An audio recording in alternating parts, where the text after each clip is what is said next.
And I promise you, it's not going to be MMM or LLL. It's going to be legit.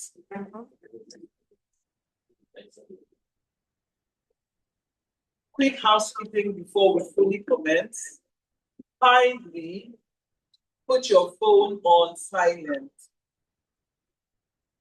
If you can just pick up your phone right now and put it on silent, please, or vibration. And if there's a friend and an alumnus that you know should be here, please send a message and say, we're starting, where are you? Join us. The conveniences are to, once you exit the hall and you pass the reception desk, if you look on your left, you'll see the signage for the convenience. So in case there's a need for using the conveniences, that's where it is. And we have an exit door to our left. Please take note of that. Thank you very much. We will commence immediately by taking the opening remarks from the president of the BSN Nigeria Alumni Association, Ms. Hannatu Adebute. She'll be speaking to us from Abuja. Good morning, Modupe. Can you hear me? Yes, I can hear you, but we can't see you. Okay, I believe you can see me now, hopefully. I don't know. So good morning to everyone. I just hold on a minute, Madam President. Okay. We can't hear you clearly.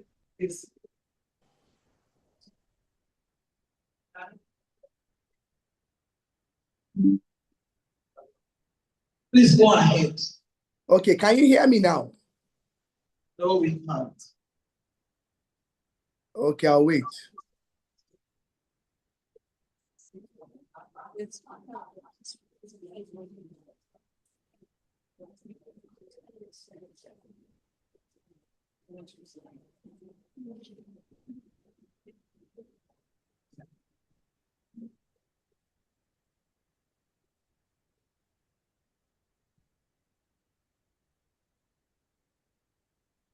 While we wait for the audio to be sorted out, is there anyone here that met someone new this morning? Somebody you've not spoken to?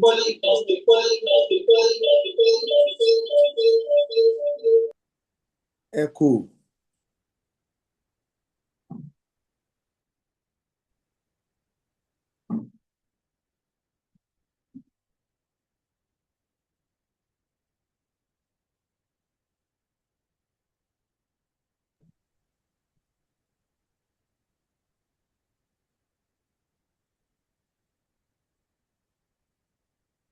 Modupe?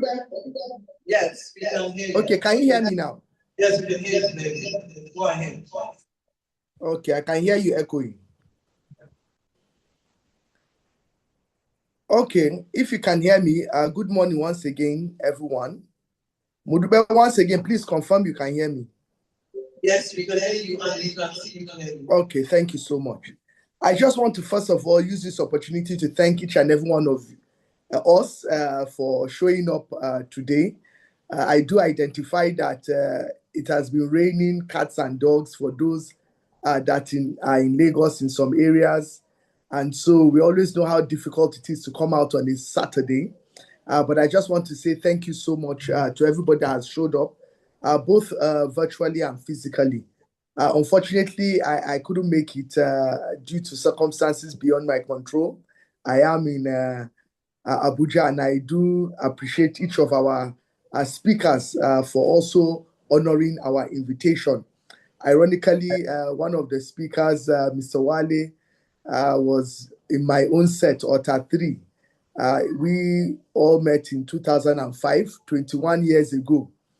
We started, we were the third set, so 21 years ago we started together.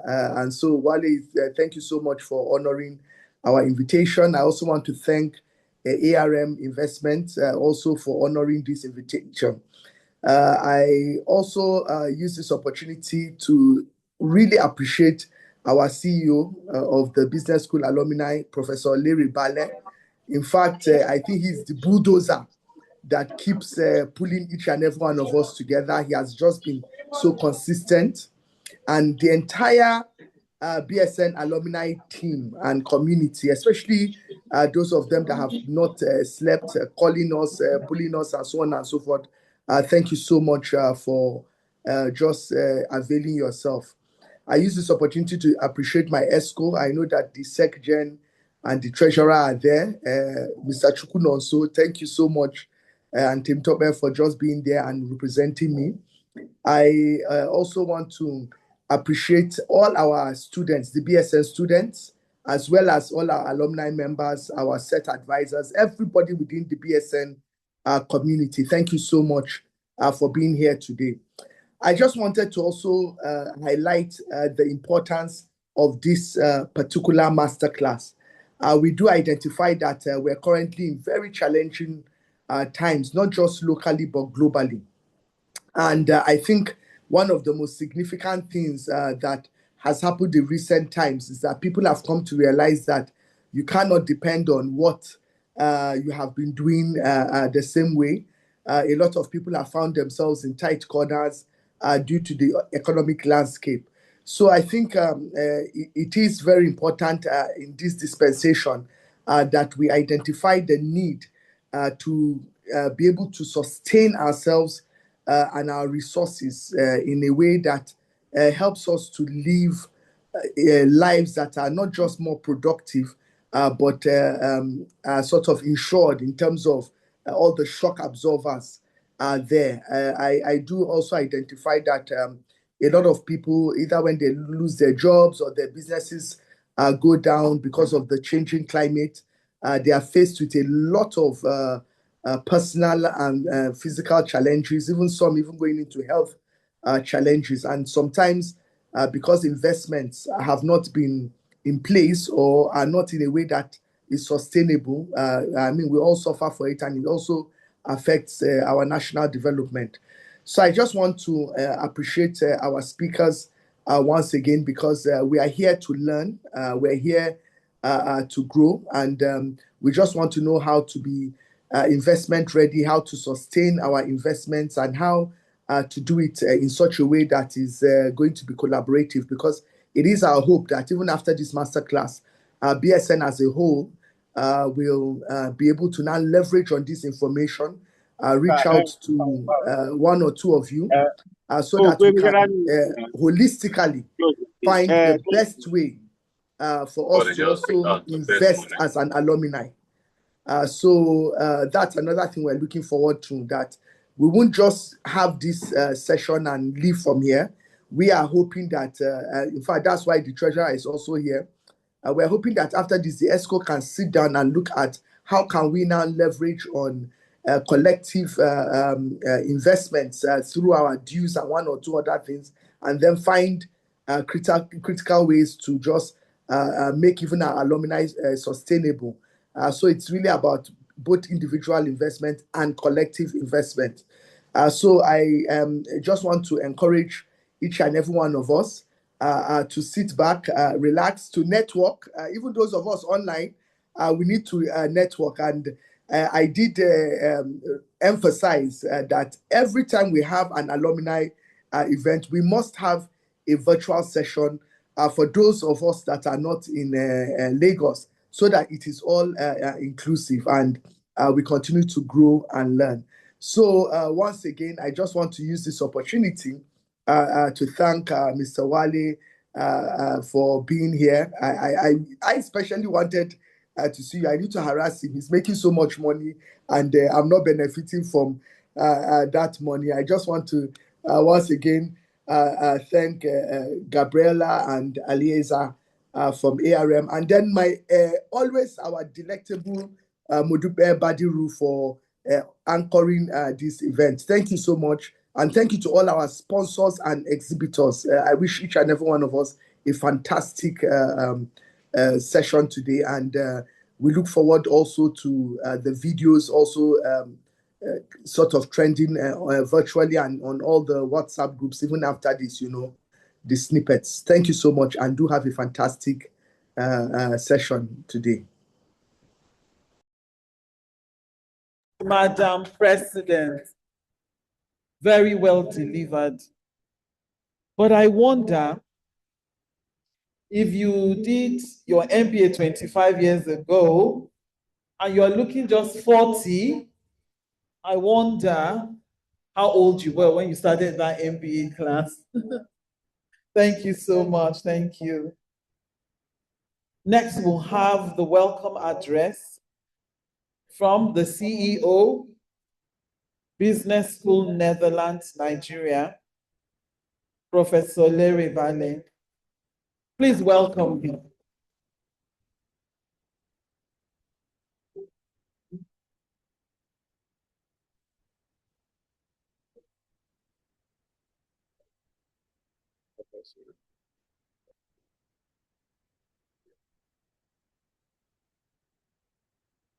Please allow me to, I prepare for about 9 hours lecture. So I hope it might be this. So you have to mute everybody except this. Okay. Let me, first of all, let me just follow my script, because I have a tendency to speak for too long. So I have to follow my script. Let me thank the MC. That's my boss in Toastmaster. Where's Mrs. Badiru now? She ran away quickly. So that's my big boss in Toastmaster. She made me to repeat my speech twice. So I will never forget. So she paid me well for allowing her to leave business school Netherlands with MBA. Great. Let me also thank Mr. Wale Agbeyangi, whom I had not seen for a long time. He is used to attending our graduation along with his other 4 or 5 friends. And I think he attended our graduation ceremony in Netherlands about 4 or 5 times as well. They normally go on holiday during that period. They go to UK, they come to Netherlands, they proceed to Germany, to France, and then they fly back from Malta or somewhere like that. So we look forward to see you more in our graduation ceremony. I can also say I've been a great beneficiary of this alumni. When my son, before he went for his PhD, he wanted to do, he set up a software company. He read computer science, first degree operations research. And he needed to start to do some work as an entrepreneur. And I've never really discussed this with Wale. That was more than about 16 years ago. Wale Cordros was the first client that he has. I want to say a big thank you to you. So I'm seeing him now and I just needed to thank him. Let me thank all the other alumni. So let me now go to the former. My name is Wale. Let me say to the president of the BSN Nigeria Alumni Association, who is also a member of the International Advisory Board for Business School Netherlands globally, Mrs. Ansatu Adigbite, our distinguished speakers, Mr. Wale Agbeyangi, come on, you don't even Gabriella, Edah. Alieza, do you like mayonnaise? Yes. And indeed, our elegant anchor, Mrs. Modupe Badiru, my boss multiple times. Distinguished alumni, our highly valued sponsors, friends of Business School Netherlands, ladies and gentlemen, I want to say good morning. I was told to be here for 11. I was in an interview panel, and I planned that I would round up the interview by 10:45 and be here before 11. But I was called at about 10:30 to be here immediately because it was my time to speak. So I didn't have an option than to end the interview. It gives me such a great pleasure and immense pleasure indeed to welcome each of you to this remarkable 2026 BSN Nigeria Alumni Masterclass. It's actually a program that had been designed to strengthen our alumni community while equipping us for greater enterprise leadership, investment readiness, governance excellence, and sustainable growth.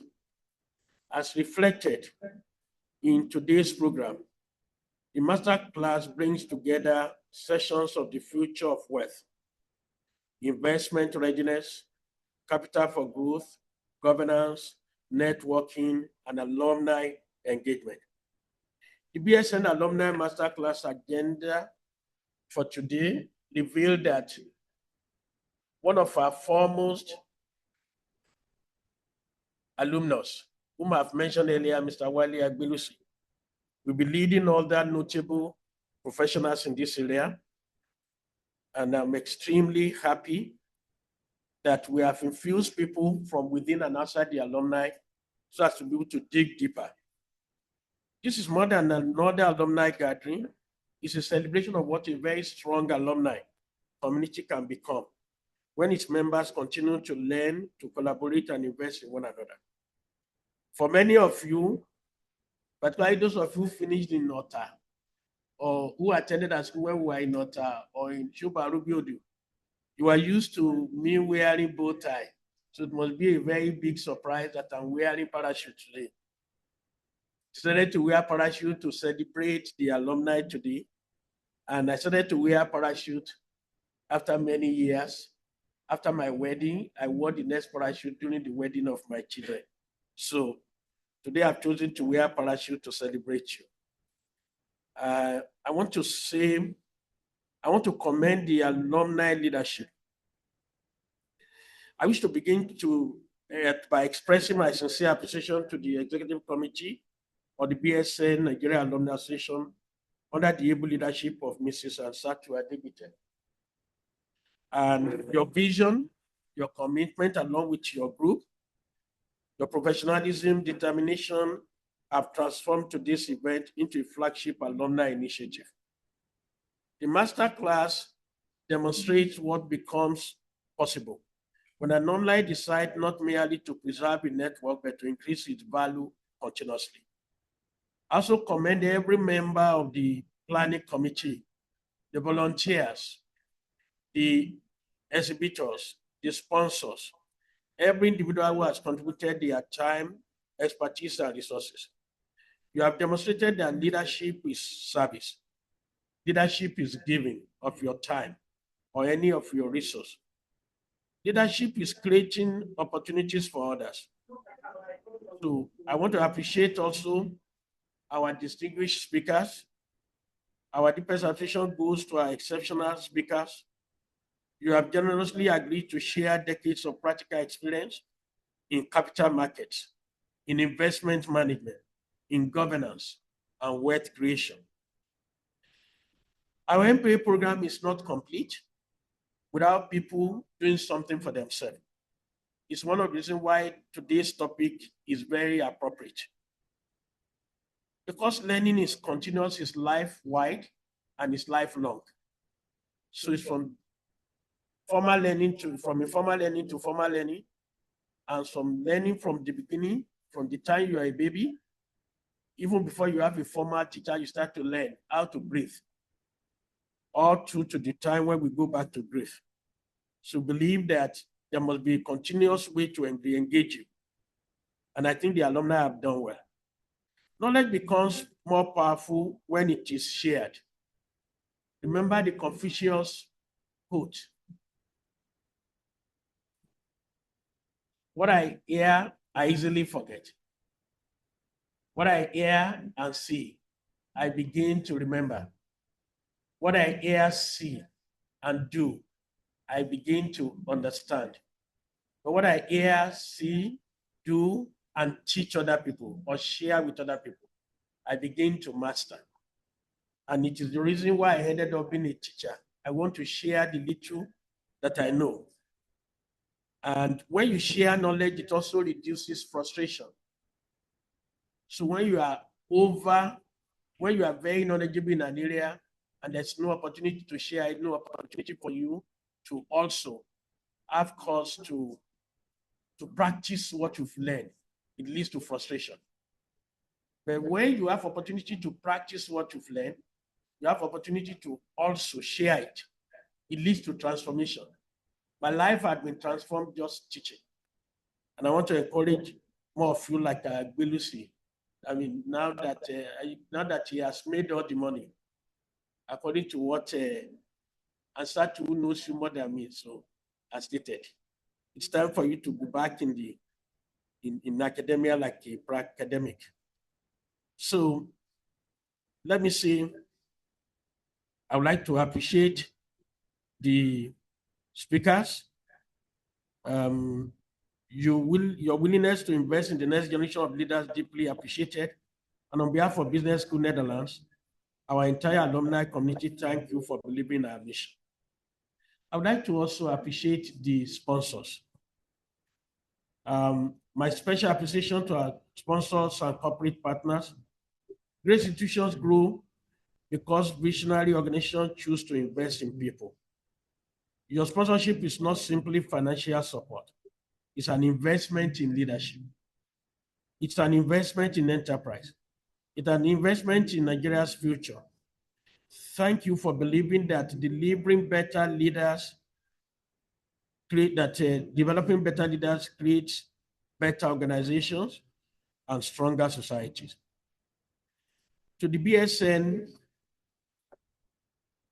staff, I know that we are all committed to our alumni. In the last few months, on a weekly basis, we've had cause to discuss the agenda for today and what we need to do. The Business School Netherlands Nigeria graduation is never the end of the journey for you alumni. It is the beginning of lifelong partnership. Unlike many institutions where graduation is, sorry, I'm using my, you see this echo is distracting myself. I'm using my phone instead of my iPad. So unlike many institutions where graduation marks the end of engagement, at BSN, we believe alumni remain permanent members of our learning community. The philosophy explains why we continue to invest significantly in our graduates through continuous executive masterclass, through leadership development programs, through international networking opportunities, through career development support, professional certifications, action learning communities, research collaborations, business development opportunities, entrepreneurial support, corporate partnership, industry connections, thought leadership platform, international conferences, mentorship opportunities, executive coaching, lifelong learning resources. So we should know that this masterclass is part of the lifelong learning resources. And I cannot but thank the alumni once again. Our goal is very simple: to ensure that every BSN graduate continues to grow long after graduation. Because education should not end with a certificate. Education should continue throughout life. Why this masterclass matters is that today's theme, which is focused on investment and influence, preparing for capital governance and sustainable growth, could not be more relevant. We live in an area where success depends on much more than technical competence.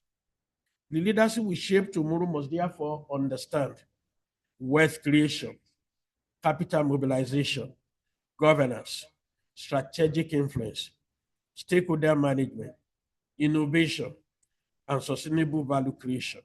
That's exactly what today's masterclass seeks to achieve. As an indigent student from my primary school, where I could not afford to pay £1 per term, and I had to do all kinds of odd jobs, to my secondary school where I could not pay £9 per term, and I was trained by a missionary, 2 missionaries, one a Reverend Sister, one a Reverend Father. Sister Margaret and Reverend Father Martins Comboy. They were born 100 years ago, Sister Margaret, and Father Comboy 105 years ago. They have gone to be with the Lord. But they taught me one major thing, and that is the importance of us, of me having a continuous need to learn and learn and learn. I'm grateful to God that I continue to learn, and my life couldn't have been better without being in a learning environment like this. I want to encourage our alumni to please make lifelong learning their second nature. The Business School Netherlands has invested tremendously in each one of you alumni. We have invested in our faculty, our partnerships, our intellectual capital. We have used action learning philosophy. We have gained valuable reputation. Our network, our resources have been invested. Now it's your turn to multiply that investment. We want you to make BSM proud through this route. Become mentors to those who are in school. Support younger alumni. Create employment. Invest in innovation. Build ethical organization. Serve on boards of organizations of your fellow colleagues.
needed for computer, hardware, and maintenance. It's right there inside this building. And today has built several subsidiaries as Champs Computer. It's very impressive. It's a great inspiration to all of us who are classmates. So our alumni group, we always cite him as example. I want us to please leave legacy that inspire other people. Finally, I want to congratulate every participant today for investing your Saturday in learning, networking, and personal development. Learning has no end. Leadership never stops. Growth never stops. May today's conversation lead to meaningful partnership. May today's insight become tomorrow's enterprises. May today's relationship become lifelong collaboration. May today's investment produce enduring influence. On behalf of Business School Netherlands, Nigeria, I welcome you all to the 2026 BSN Nigeria Alumni Masterclass. I want to thank you all, particularly to the executive of the Alumni Association. I want to say thank you to our sponsors. Thank you to our distinguished speakers. Thank you to every alumnus and alumna who continues to uphold the values of Business School Netherlands. Together, let us continue to learn. Together, let us continue to lead. Together, let us continue to transform organizations, nations, and the world. I say thank you. God bless you. I wish you a highly enriching and a powerful masterclass. Thank you.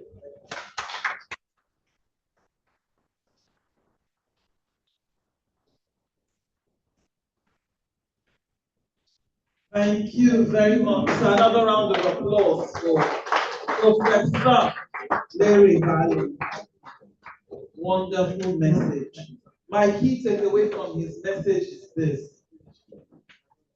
The goal of the alumni is to ensure every BSN graduate continues to grow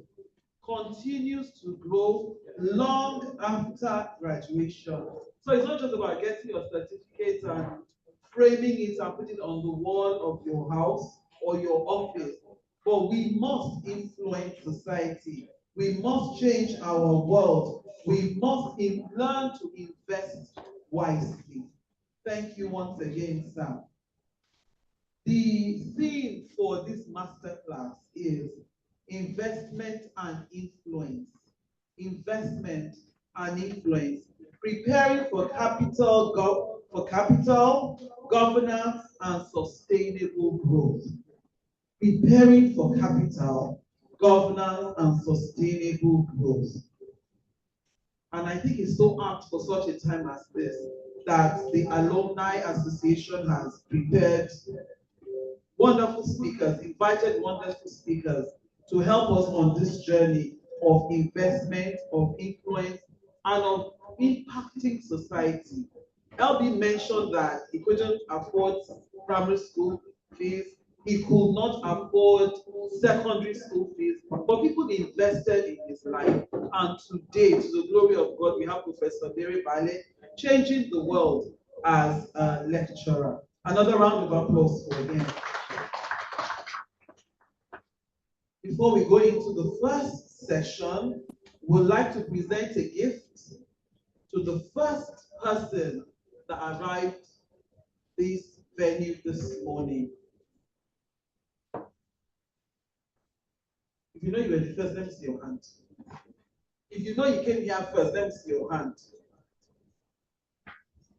Nobody has the willpower or confidence to claim first position. Okay, so let's celebrate Mr. Ademola Adeoti. Mr. Ademola Adeoti, where are you? So what did you say so?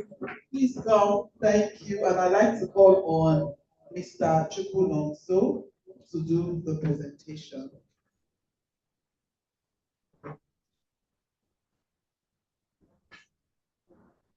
Please come here, sir.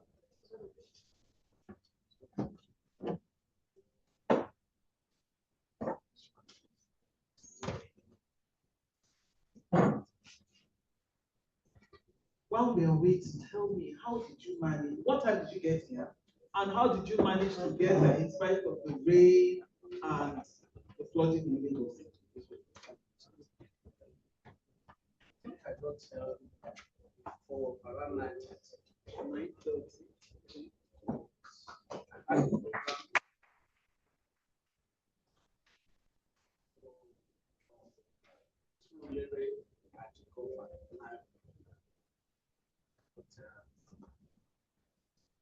I didn't know that I would be the first to be here. So when I came, I didn't know that all the people I met are officials. That's why I didn't raise up my hand as the first call.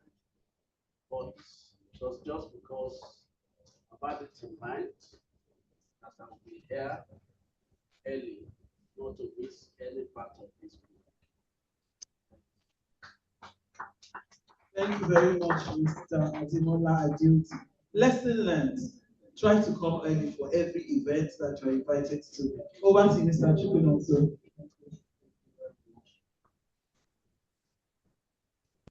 For the alumni and the executives, I want to appreciate their energy, keeping of the discipline and resilience, and even making sure that you are here even with the rain. For most of us. Thank you so much. I can get there maybe 1 o'clock to the LB says he's a pharmacist. What has pharmacy got to do with coming early to an event? It's secret. So what would a surgeon do, LB? If pharmacists are claiming this, what do you want surgeons and musicians to do? The least mark a surgeon could earn is 0. The least mark that the pharmacist could earn is -60 over 60.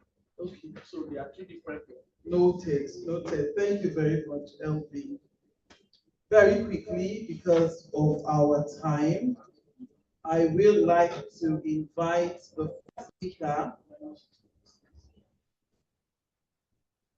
first speaker to take the first masterclass session, which is the future of wealth. Yeah, I'm excited about the future of wealth because I'm bombarded every day with all sorts of investment ideas, buy land in Norway, do Bitcoin, buy a finished house in Lekki Aja axis. Some people say don't even go to Lekki Aja axis at this time. But to prepare us for the future of wealth, where is your wealth going? Mr. Wale Agbeyangi. He's the group managing, hold on, he's the group managing director, CEO of Cordros Capital Limited. He's a consummate entrepreneur, an investment banker with specialist knowledge of securities trading, asset management, and advisory services. He has an extensive global network of institutional, high network clients and investors across the financial markets. He holds a LLB degree in law from the University of Lagos and was enrolled at the Nigerian Law School as a solicitor and advocate of the Supreme Court of Nigeria. He also holds an MBA from the Business School Netherlands and is an authorized dealer of the Nigerian Stock Exchange and a fellow of the Chartered Institute of Stockbrokers. Ladies and gentlemen, please welcome the man that goes from Netherlands to Malta to Germany to South Africa and then comes back to Nigeria to us, Mr. Wale Agbeyangi. You will teach me the secret of growing my wealth so that I can wake up in Monaco and go to bed in Switzerland. Thank you.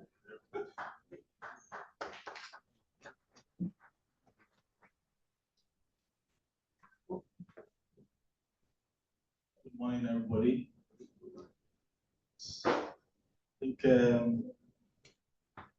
Prof tried to set me up. I don't know about traveling from Monaco to Malta. I'm very happy to be here. And I want to thank, firstly, the chairperson of the alumni. His answer to Adegite, if I'm correct. She's done a lot to bring me here because I'm always very shy of talking in public apart from my job. So, but I'm very happy to be here. And I also want to thank the organizers of this event, the alumni, and everybody who's here today. Thank you very much for giving me this opportunity and a platform to share my experience and knowledge about the topic, future of wealth. And let me start by talking about my experience in BSN. So when it was time for me to, go for my MBA, I had a choice between Lagos Business School and suddenly somebody told me about Business School Netherlands. I honestly, I was looking for a cheap way out. Looking for an MBA class that would not stress me that much. I didn't want to go to all the local schools. So I think I went for a short course, strategy management or something. And I liked it. Of course, I met Prof. And when I heard that we're not going to be writing exams, I said, oh, this is a good one for me. I didn't know I was going from private to fire. So when I got to the MBA class, and I saw that every course you write a thesis, I'm like, what's this? Why am I here? And I was just setting up a business, just setting up Cordros. And then, oh, what did I get myself into? But to be honest with you, my experience in BSN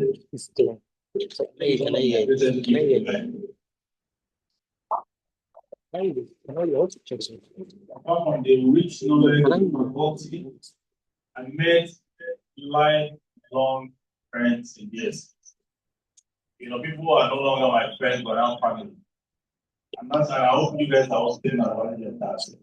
During our time at Dr. 3, it was an avenue for enjoyment. We will go to class and in the evening we'll party every day. For those 3 days that will be in our task. We'll party every day. And in one of those sessions, President Wwede joined us. And when he was the president came to Water during that time. And he came, to join us. So I had a very good time, thank you, Prof, and the faculty, Pana, and a couple of people, Renike, and all those, very good people in BSN. I've also introduced a couple of my colleagues to BSN, Fatima, Alaji, Abigail, and a couple of people to join BSN. So thank you. So I'm going to talk on the topic, the future of wealth, and it's coming from my experience, on managing investments and, managing wealth for individuals, corporates, institutions, family offices, and the rest. And are you going to show the slide? Yeah.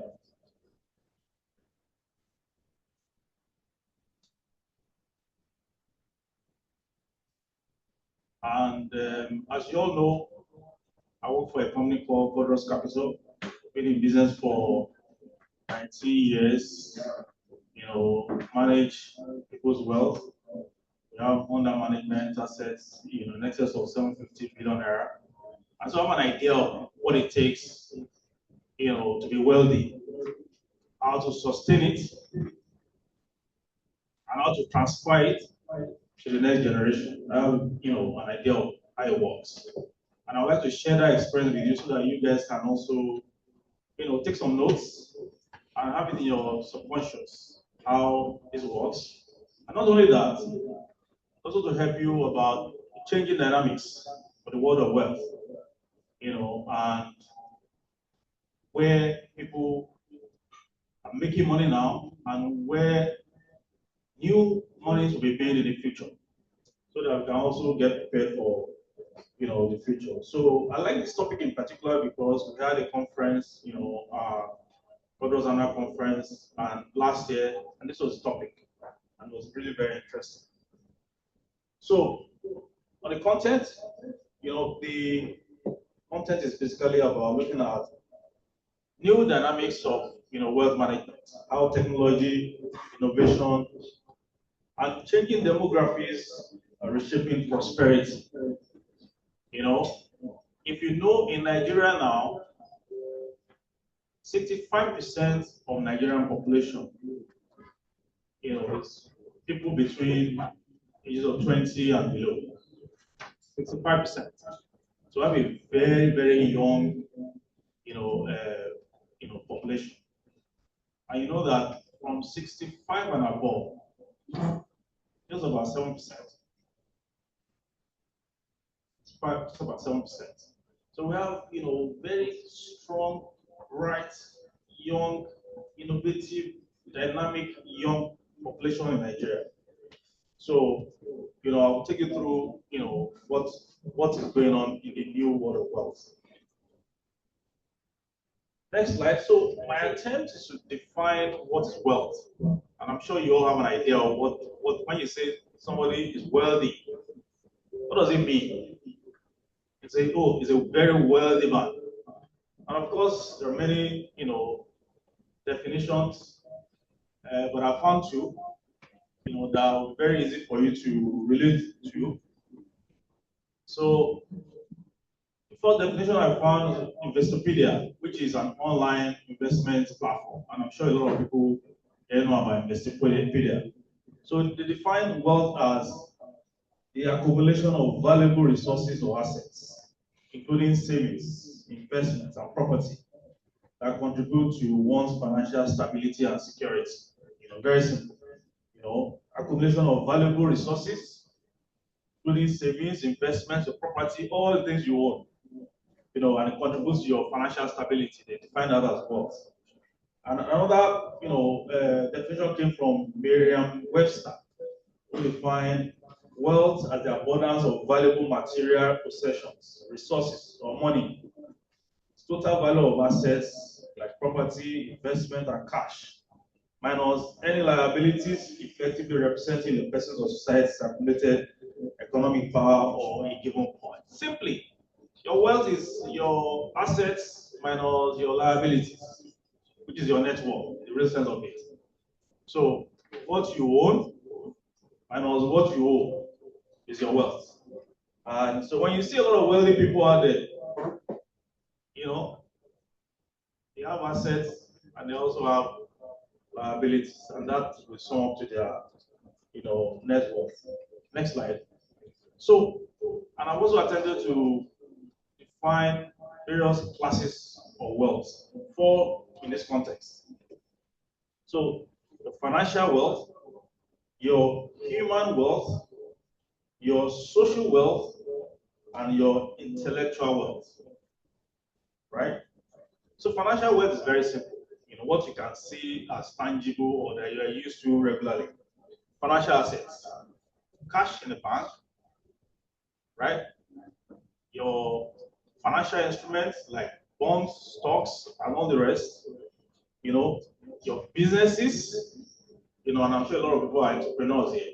Your businesses and other assets that you have that you can see in a tangible form and intangible form that you can easily quantify. That's your financial wealth. Then, what's intangible? What's actually very material? Human wealth. Your knowledge, the skills you have, the experience you have, your health. If you are not healthy, you can't make money, right? The experience you have that you have accumulated over years of the work you do is your wealth, because you can actually monetize it if there's a need to do that. Your social wealth, your networks. I spoke the other time about the network I have. I've got incredible network of people, and I'm sure a lot of you have networks. Sometimes in the course of your busy work, especially for people like us who are in financial services, Oh, your client is having an event in Elisha. Oh, somebody is having a wedding in Accra. They are gone. So you have to be able to build on that network. It's from that network that you have access. That network gives you access to things that you may not need to pay for. So some people, their networks open doors for them. That's wealth. Recently Dangote did a private placement. I'm sure a lot of you know, but invitation only. You're not invited, you cannot buy it. So that is network and access. Which will now people who have access who bought those shares, for example, when they're listed, what happens and they make money. So it gives you access to network. Your reputation also, top of your wealth. Some people merely mention that you are associated with them, people give you respect, right? So you have a lot of people like that, without naming names. And some people, you being associated to them gives you what? Negative, reputation. That, oh, this person is this person's friend. Please don't mention my name there. So reputation is also your social wealth. Meaningful relationships, give you, access as well. I've spoken to you about a lot of my colleagues I met in BSN. So every opportunity for me to go to any business school gives me access. Whether in BSN, Lagos Business School, Harvard, all the places I've gone to, it's an opportunity for access and trust. The mere fact that people can speak well of you because they trust you is also a source of wealth. I hope we all agree. And then we go to intellectual, which is the ideas you have, innovation, your intellectual property. You can quantify it nowadays. You can actually value intellectual property. And of course, access to data that you have is another type of wealth that you have. So those are the 4 classes of wealth that I've been able to identify. I'm sure there are many more, that we can find. Next slide. Then we'll go to take you on a journey on how wealth has evolved in many geographies, many locations, many countries. And in the context, I think I have 3 jurisdictions that I've identified. Nigeria, for example. Next slide. Pre-colonial era, what was wealth to people? Royalty. You pay for, if you are using a land, a parcel of land from a family, you pay what your people call, can't remember again, every year for leasing a parcel of land. That was wealth to, that generation of people. Land. Well, people accumulate land, people fight wars, to accumulate wealth. And I say it regularly and I stand by it. No nation can be rich without fighting wars. You can't. Second World War, First World War, Second World War, even Nigerian War, Biafra War, it's all about land. And so, sometimes when I say, people say, oh, Wale, you're very callous. You cannot be rich as a nation if you don't go through that journey of fighting wars, because war is about corporate territories and fighting for land. And it's still a source of wealth. What do you think is happening in Russia and Ukraine? It's about land. What's happening in Iran and the US getting interested? It's about the land and the resources attached to that land. So land is a major source of wealth, pre-colonial era, and of course agricultural produce. I grew up, with my mom buying palm oil and storing in drums, and she will store them under the staircase, waiting for the next harvest season. So way back, cocoa for a lot of you guys, and rubber, coal, those were major agricultural produce that define how rich you are, in Nigeria. you remember all the rich men of old, in the north, in the east, west, Nigeria, they made a lot of money from agricultural produce. And so that's also another major source of wealth. And of course, moving to the colonial era, cash crops continue to dominate how people accumulate wealth, land ownerships continue, and trading licenses, license to import sugar, import, commodities, various sources of wealth. Then we went to post-independence era. Oil concessions in Nigeria. You want to name names? People who left the military and of course had, oil concession and licenses. They became extremely wealthy, and they are still passing that wealth to generations. That we've seen import licenses. You couldn't import sugar or milk during Shagari era without having all those import licenses. And of course, government contracts, of course, that makes you, very wealthy in Nigeria. And of course, now in modern era, you see people make a lot of money through the capital markets. In fact, the market has been designed for some people who have made so much money in the market. The Boa of this world, the Dangotes of this world, the Tedolas of this world, they made a lot of money using the capital market as an opportunity. Private business, a lot of entrepreneurs in this modern era, and real estate has also been a major source of assets or wealth creation for in Nigeria. Then if you go to the US, which you all like to talk about, almost following the same pattern. Land, agriculture, trade, and during the Industrial Revolution era, oil, in some areas in the US, Texas, and the rest of them, because manufacturing is a big deal as a source of wealth.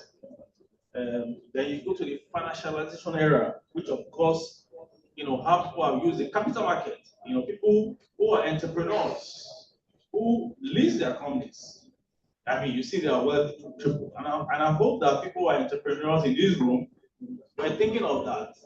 How do you move your business from being a one-man business to being a business that's, that's well governed and is now enjoying, being listed in the market, going through that, governance process to being listed. Then we are now in the technology area in the US, where software, data, platforms, new, sources of wealth. And of course, all the big boys in the US now, the Elon Musk of this world, who have made a lot of money, with the software, listed market. SpaceX was listed some weeks back. You can see how people of that generation are taking advantage of that. And Europe, almost following the same pattern, the feudal era, land, agriculture, mercantile era, industrial era, and the contemporary era, almost following the same pattern. And that's how wealth and accumulation of wealth has evolved, from various generations to this present time. I hope I'm making sense. Yes, 100%. Okay, good. So the next slide, I've now moved to a contemporary wealth theory. Next slide, please. The contemporary wealth theory and the future of wealth. Yeah. So we're not talking about now. How do people make money now? And how will people make money in the future? Right? How do people make money now? And how will people make money in the future? And there are three theories. Next slide, please. So the contemporary wealth theory shifts beyond the traditional labor-based models to focus on capital accumulation, financialization, and structural inequality. It views wealth as future financial claims shaped by market, institutions, and public policy. And I think I mentioned that earlier. We are now moving from the intensive labor-driven, agriculture-intense, land ownership to a period of financialization and using the capital markets for people to accumulate wealth. I hope you get that. We are now moving from the era of tilling the land, right? Now storing your palm oil under the staircase, shipping cocoa, still make money from that into a new era where if we are going to be involved in agriculture, you now need to do it in such a way that you can commercialize it and put it in the capital market. If you are going to be involved in, other medieval way of accumulating wealth that we discussed about, you now have to put in a structure that can make it transparent and you can actually derive value by commercializing it and put it in the market by putting a structure, to that form of wealth. So that's where the world is going now. The people who make money easily are those people who have the discipline, the training, the skill to transfer their resources, their businesses into the one where you can have a structure and bring it into a capital market. I think that's where the world is now. That's what the future is. And I hope that will be a lesson for a lot of entrepreneurs who are here, because we've seen it happen many times. I see it every day anyway, because I make this every day. That whatever you are doing now you have a business that is 5 years, you know that you have to put a structure to it and do it in such a way that you can derive a valuation from what you're doing. So let's start from the biggest theory on the contemporary wealth theory. It says the biggest theory says that when returns on capital exceed economic growth, wealth increasingly concentrates among existing asset owners, widening equality over time. So let's break it down. When returns on capital exceed economic growth, look at Nigeria. What is the return on capital? What is economic growth? Right? Return on capital in the range of 15 to 17. What is economic growth in Nigeria? Our GDP growth. Oh, less than 4% or 4%. It shows you that people who have wealth will continue to be what? Wealthy.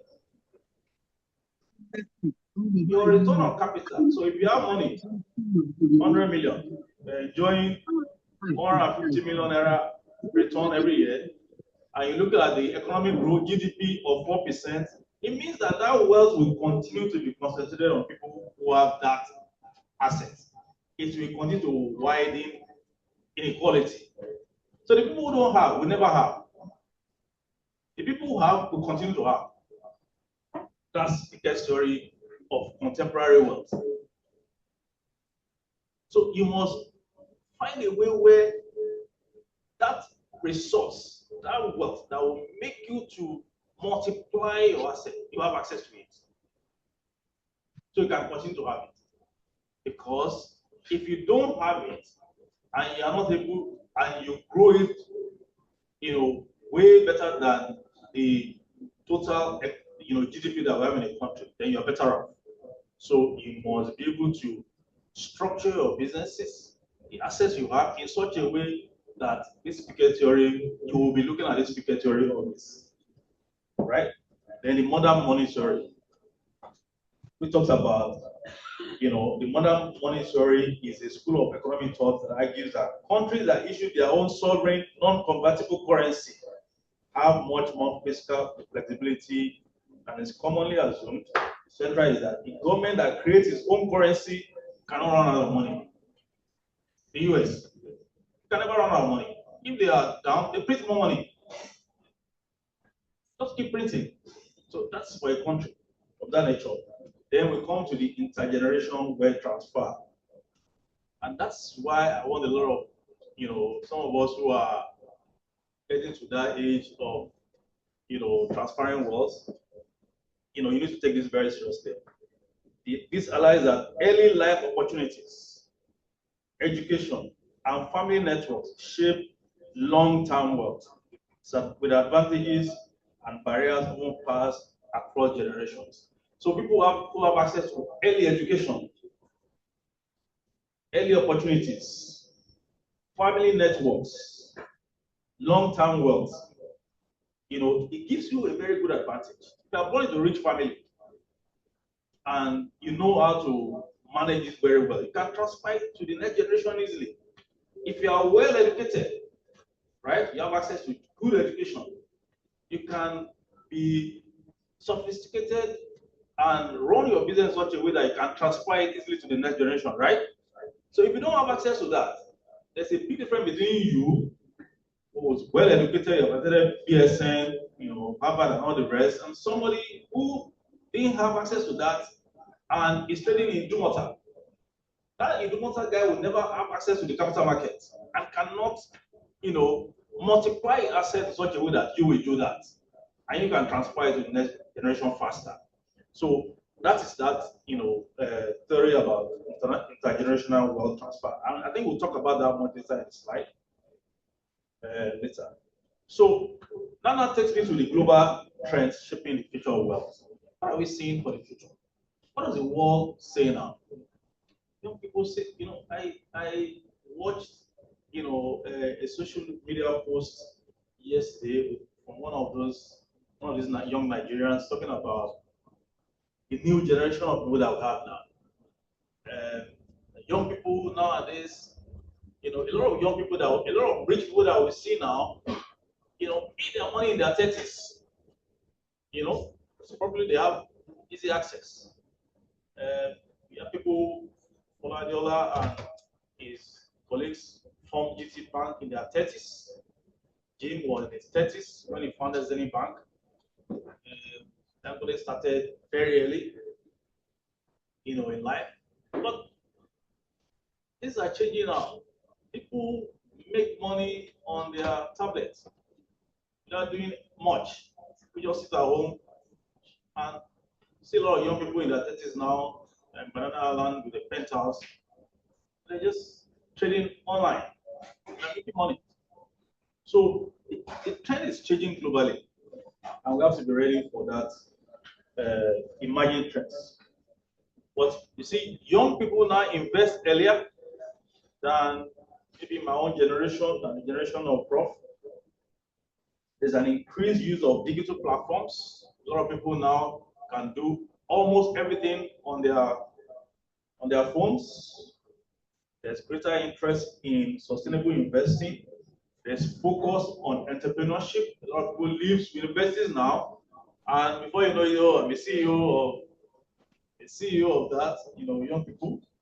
And there's flexible careers and multiple income streams. Way back, if you haven't worked in the civil service, you haven't achieved anything.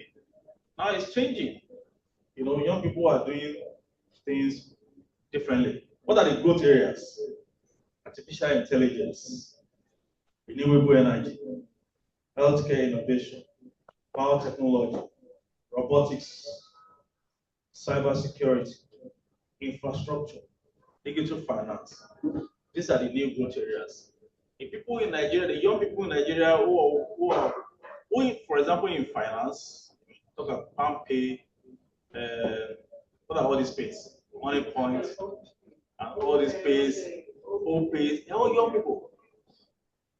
They're not 60, 70-year-old people. They are people started in their 30s as well, and they have formed unicorns, in finance now. So that's what we see.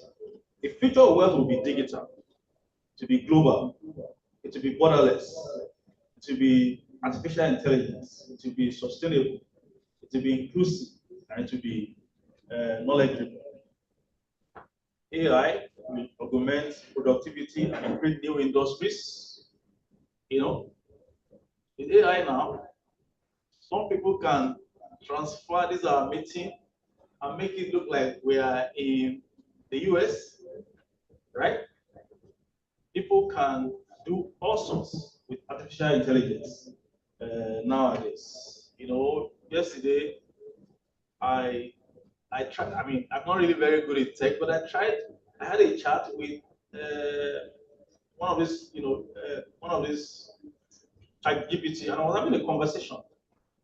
We're talking to, that platform. Say, oh, I'm really bored today. What can you tell me? And the guy was chatting with me back and said, oh, why don't you go out and have drinks with friends? And no, I'm not in the mood to go out because it's raining. Okay, why don't you go on Netflix and enjoy yourself and all the rest? That's the world. That's where the world is going. And technology will transform how wealth is created, managed, and transferred.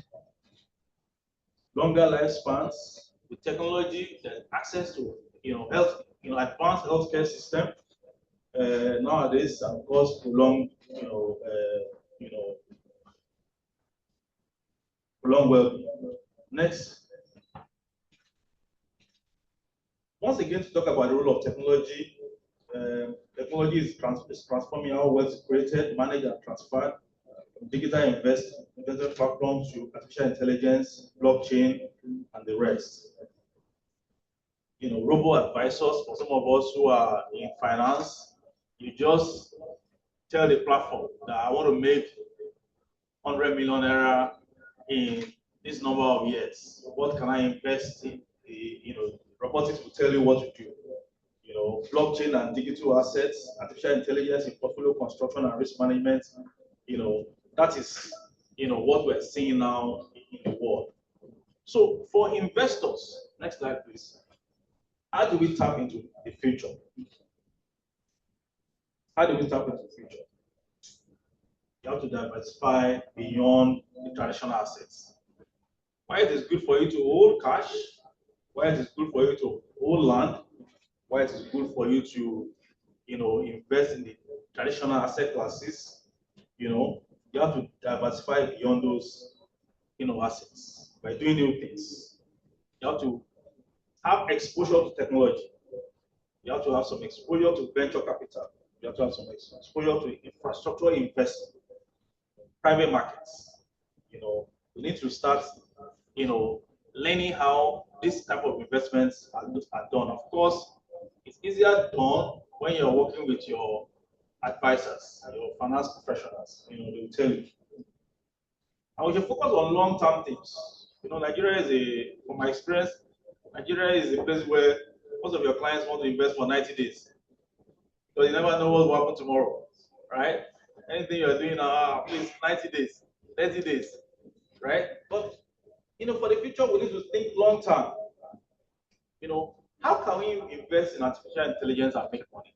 How can we use artificial intelligence in whatever you are doing? Are you in pharmacy? Are you in medicine? Are you in engineering? Are you in, catering business? There's, knowledge that you can get from artificial intelligence. Energy transition, moving from traditional energy of, to other sustainable, energy, solar, and all the rest. Digital infrastructure and the rest. So we have to focus on long term. And lastly, for estate planning, how do you ensure that when you have invested, you have made money, you have been able to accumulate all these assets, you have been able to consolidate the assets you have made? How do you ensure that you successfully transfer it to the next generation? It's what a lot of people, should be doing. We're in a world where people don't see any need to be structured about how to transfer their wealth or how to accumulate and consolidate it. People, you see a lot of clients who are in their 70s, don't care about writing wills, so it's not easy to transfer it. They don't care about setting up trust, so it's not easy to transfer it. And we need to now address our mind to the issue of estate planning. When you have made all this, you have invested well, you have set up companies that make so much money through the capital markets. You have shared the risk by having other investors join you. How do you ensure that that portion that belongs to you is sustainable by you being able to transfer it to the next generation?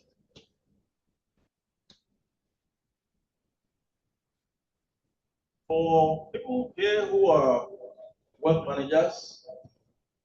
This let's talk about we should be holistic advisors, we should embrace technology, we should prepare for generation next, we should and we should expand into alternative investment assets. Strategies for building wealth. Invest in lifelong learning. Invest in lifelong learning. Build multiple income streams. I'm sure we all know what we do in that regard. We need to build multiple income streams. We need to invest in learning so that we know where are all those multiple income streams will come from. How can you invest in real estate, invest in technology, invest in alternative asset classes, to make money?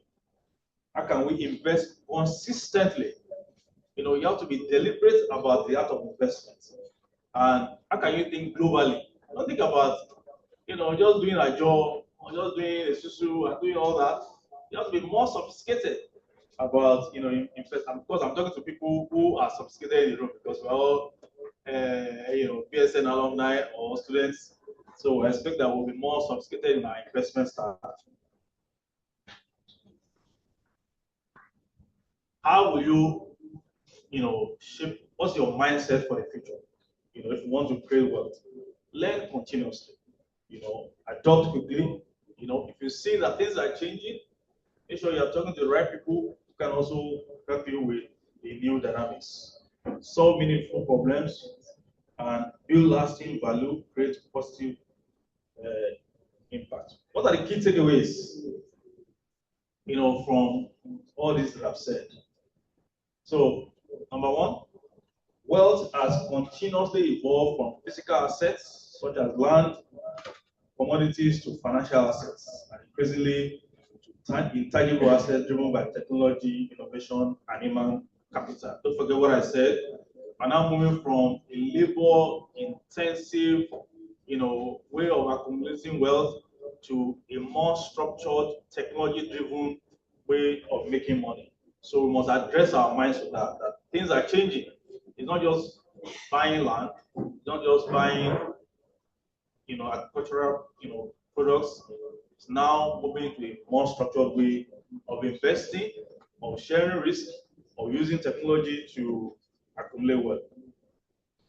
Wealth is no longer measured only by what you own, but also what you know, who you influence, and the value you create. And as transformative trends reshape the global economy, investors and wealth managers must adapt their strategies to identify new sources of value, preserve capital, and position themselves for the next generation of wealth creation. So, if you are in your 30s, you have a big advantage. If you are in your 50s, it's not too late. If you are in your Professor Prof has left, if you are getting close to 70, it's not too late. So you need to, rethink the way you accumulate your wealth. You need to rethink the way you consolidate the wealth you have made. You need to rethink how to position yourself for the future of wealth. So you move from the traditional to the contemporary and to the future. So thank you very much for listening to me.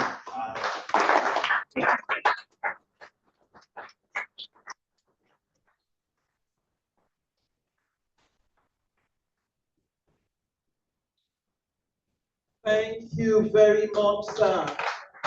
Another round of applause. At this point, I feel like booking my own flight to the Maldives because I've learned how to create and grow my wealth. Very quickly, can I crave your indulgence before we take questions? If you have questions or area of clarification, please write it down. And if you want to come out to ask your questions, prepare to do so. But very quickly, let me ask us to take the group picture with Professor Wale. He has the class to run right now. No, everybody, please let's come out. The speakers, please. Let's have the picture with him. Let's go. Showing the pictures for.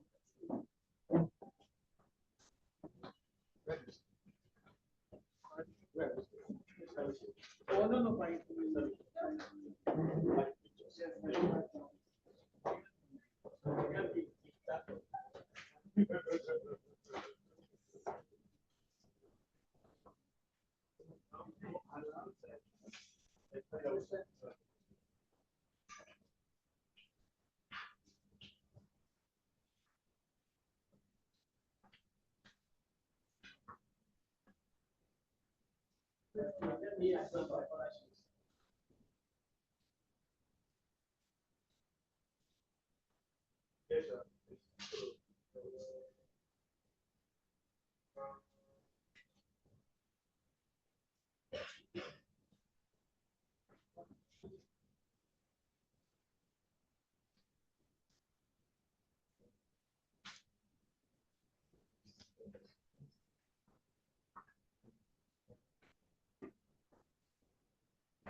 Thank you very much, Professor Wale, for taking time out to be with us in this session. Do we have questions ready? Do we have questions for Mr. Agbeyangi? Any questions from the audience, or it was a fantastic teacher? Okay. Yes, sir, please, thank you. I have a lot of questions actually, because I have to get into that billion-dollar gang, whether they like it or they don't like it. Please go ahead, sir. When you were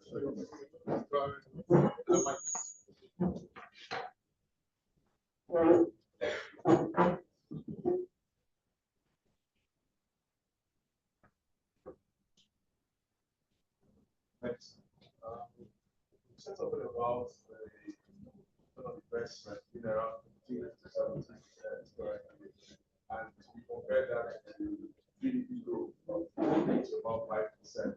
I think what my own concern is, should I be comparing it with GDP growth or inflation? Because usually I want to invest in GDP and then when I values by the following year. How am I going to figure out, when inflation seems to swallow whatever of the return on investment?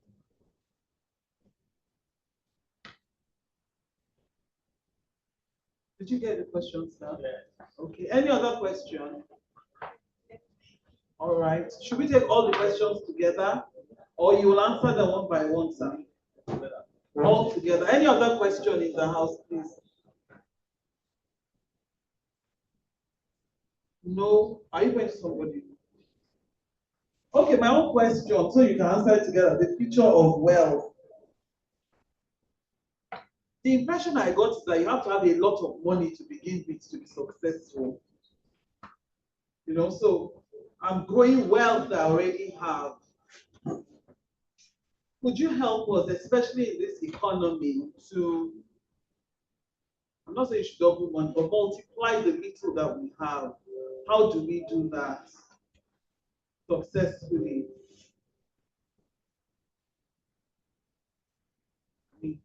My father was a civil servant.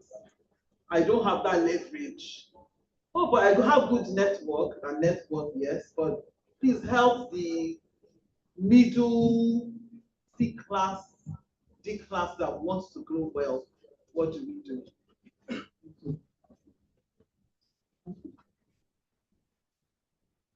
Thank you very much. I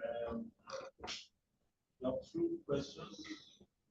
Number one, the gentleman asked, should we be comparing the return on investment, GDP, or inflation as a case?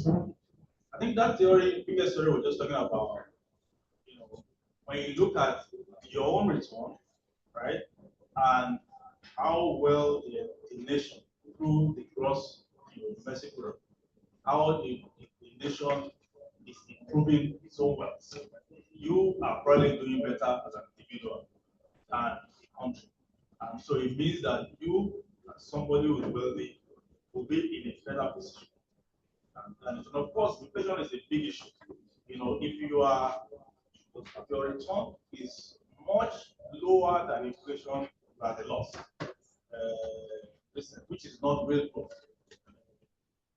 this case. But that theory was very, people already have, and the entire nation, right? You will probably go better off if you have what you call a bridge, an opportunity for that arbitrage. That's what that story is talking about. And the second question is: do you need to have a lot to be wealthy? Please hold on a minute, sir. I'd like to ask because I got some questions like that from the online community, so you can answer all together. Adibayo Amodu says, for someone with 100 million cash, how can you advise him to grow it into wealth? That's like writing on we're just ordinary people. How do we grow that into massive wealth? And the second one from Benedict Mokocha says, how really safe is the aspect of some of the digital currencies like Bitcoin? Which coins are cheap now with good upside? And does your organization trade on such platforms? Thank you. Go ahead, sir.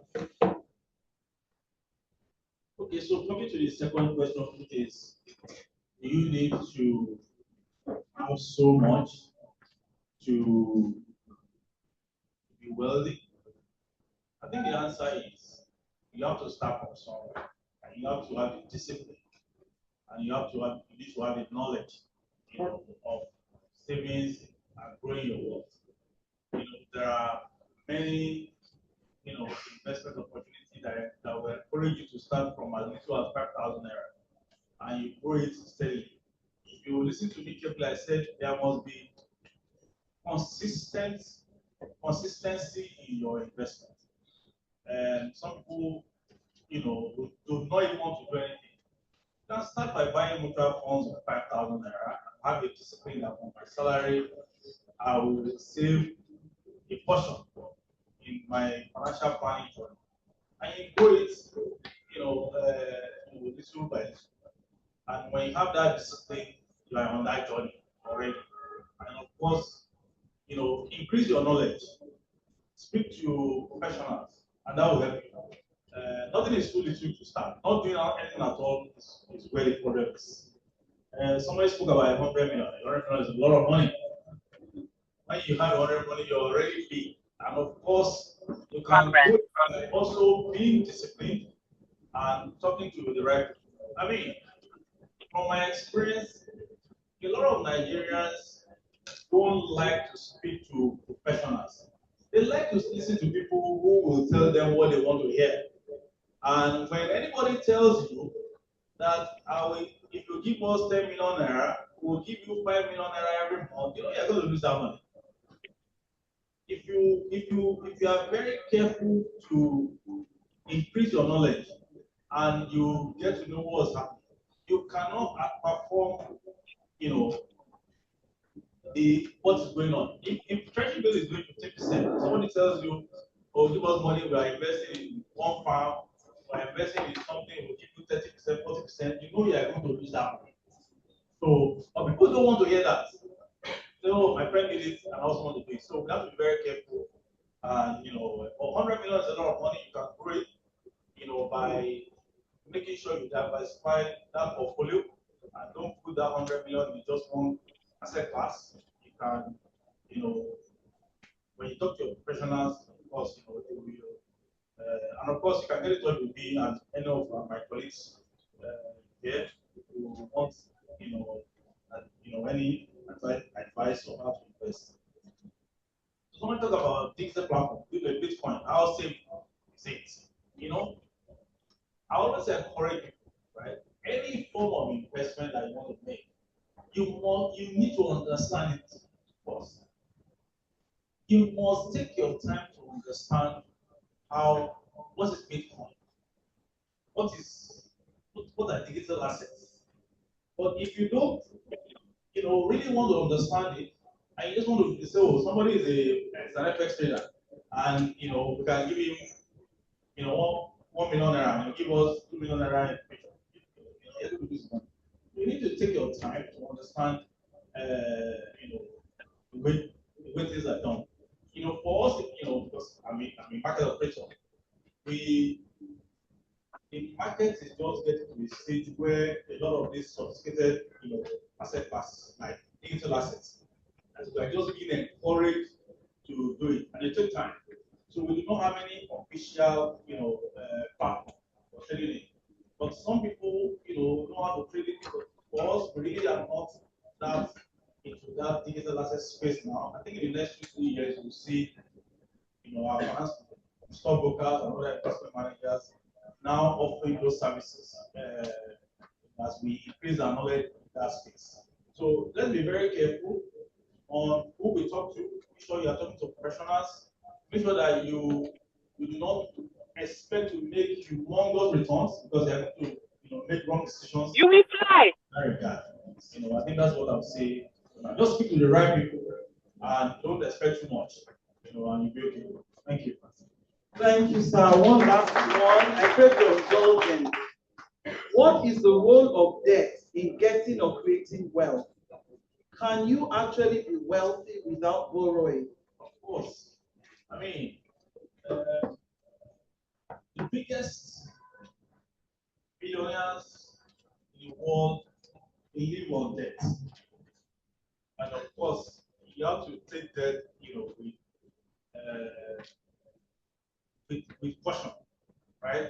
The easiest way to grow your business is actually to borrow or seek for and share the risk. Share the risk by selling part of your business for other people to join you.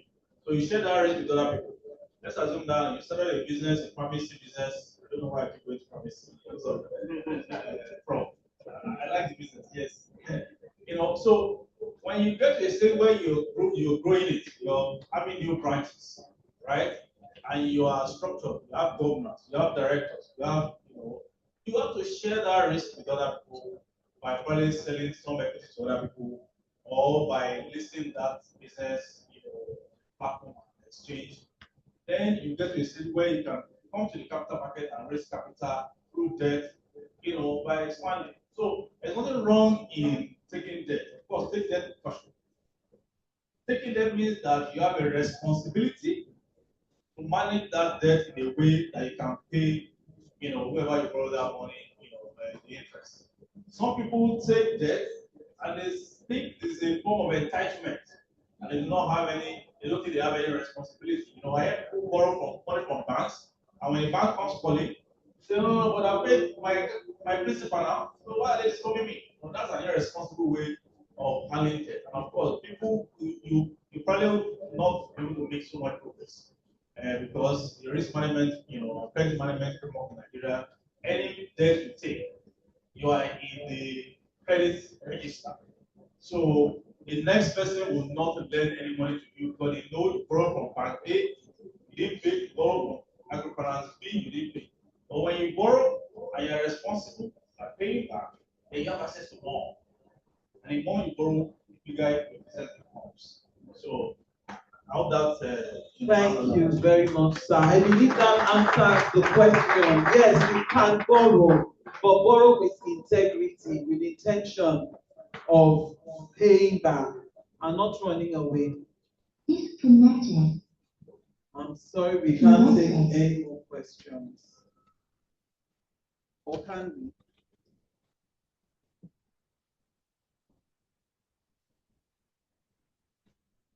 Pardon me, in a situation where one's family had a bad record, how can you come out from such and become the business mogul you want to be without people's stigmatization?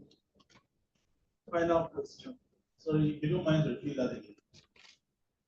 In a situation where one's family had a bad record, like a bad financial record, how can you come out from such and become the business mogul you want to be without people's stigmatization?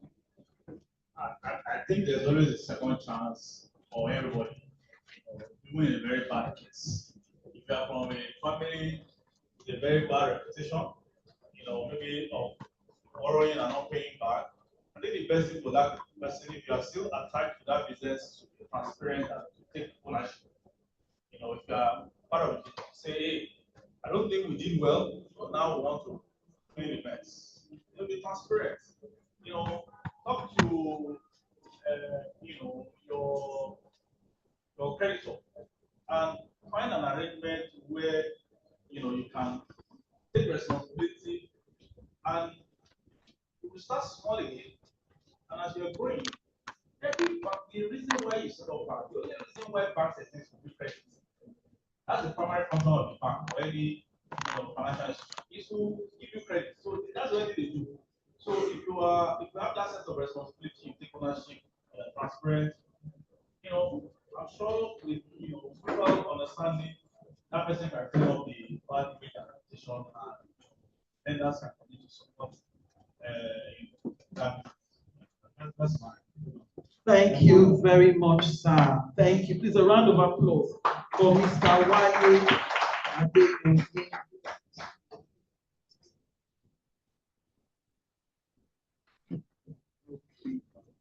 Thank you very much, sir.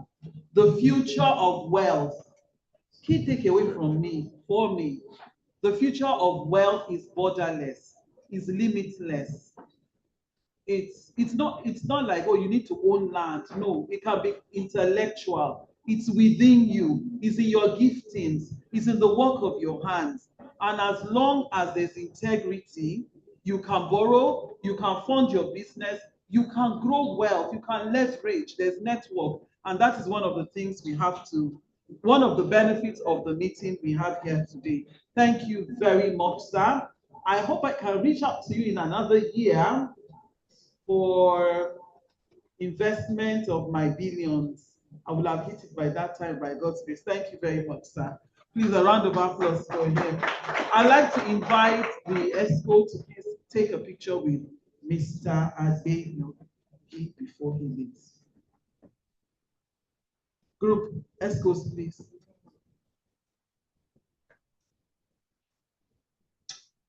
With you, sir. Yes. And after this, we go for break, for our break.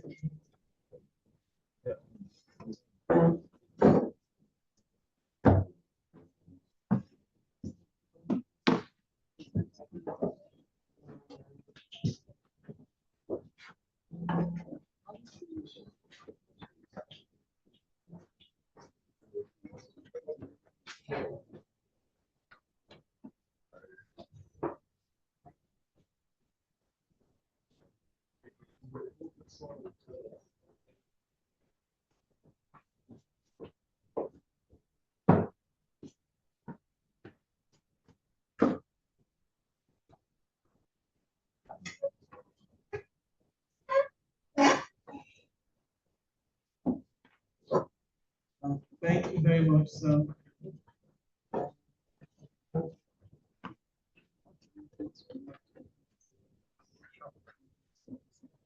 We will proceed for our tea break at this point. Please sit and allow the ushers guide you table by table to the tea break. In the interim, before your table is called, please network. Speak to someone. It is usually said that your network is your net worth. So ushers, please help me take the first table, the table of the speakers for tea break. Thank you. Very quickly, please.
Do me, J.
spending a huge amount on electricity.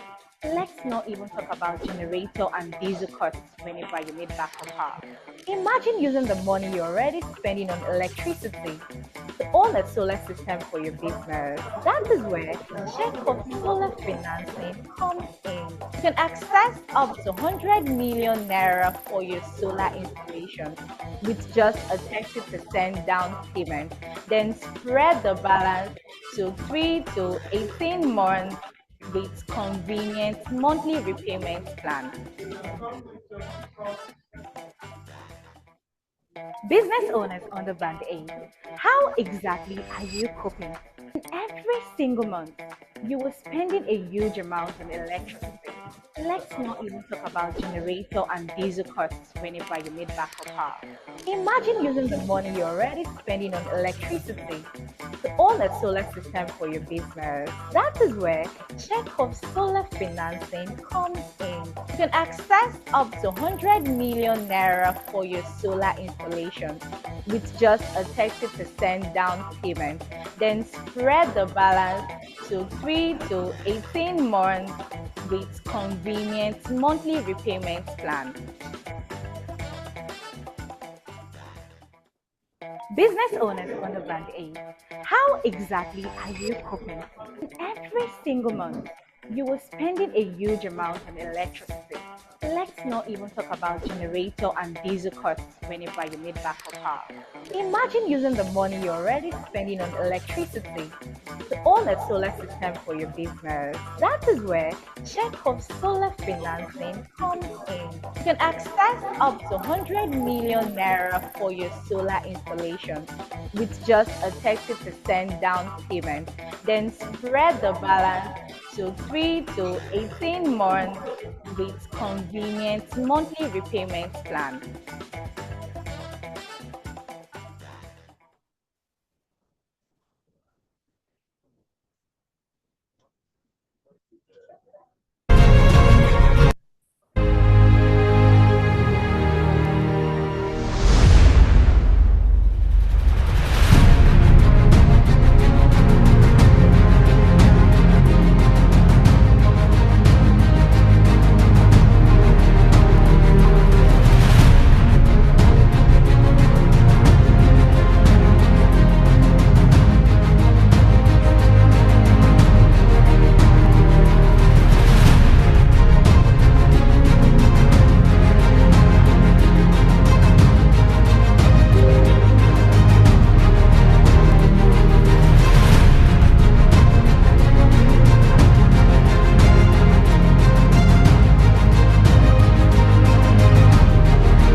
balance to 3 to 18 months with convenient monthly repayment plan. Business owners on the Band A, how exactly are you coping? Every single month, you are spending a huge amount on electricity. Let's not even talk about generator and diesel costs whenever you need backup power. Imagine using the money you're already spending on electricity to own a solar system for your business. That is where Check-off Solar Financing comes in. You can access up to 100 million naira for your solar installation with just a 30% down payment, then spread the balance to 3 to 18 months with convenient monthly repayment plan. Business owners on the Band A, how exactly are you coping? Every single month, you are spending a huge amount on electricity. Let's not even talk about generator and diesel costs whenever you need backup power. Imagine using the money you're already spending on electricity to own a solar system for your business. That is where Check-off Solar Financing comes in. You can access up to 100 million naira for your solar installation with just a 30%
afternoon.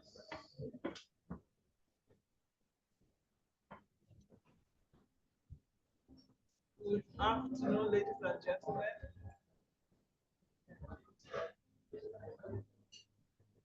Good afternoon.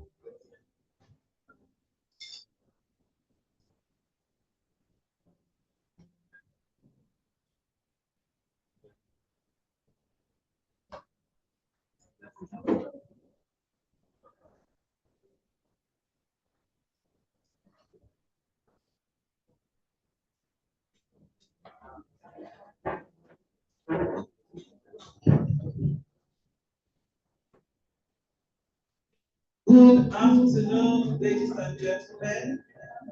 Welcome back from tea break. From the tea break and networking.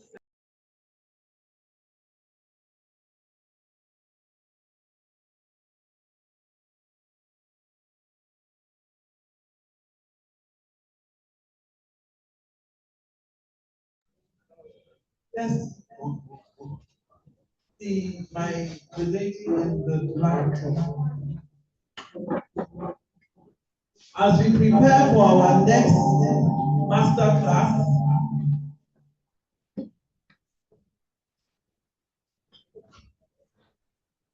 yes, please tell us who you met, what the person does.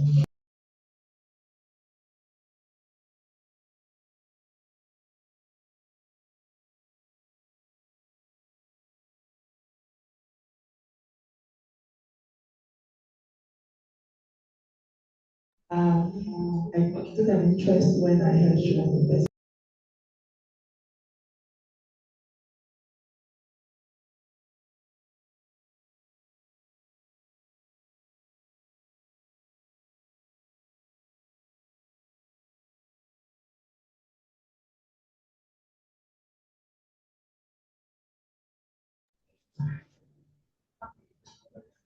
Nothing. Thank you very much. At least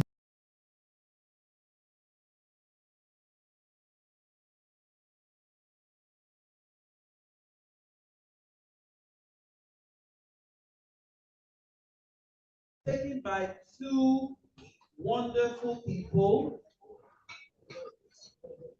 to show and demonstrate the power of networking and collaboration.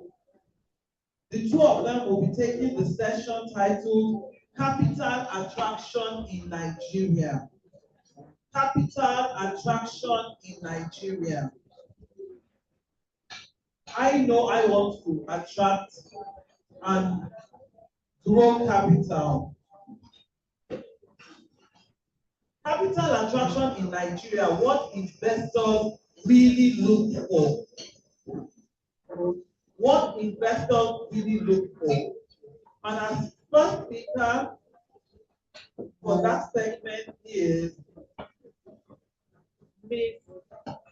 Wwede Gabriella Edah. She's the Managing Director of ARM Securities Limited.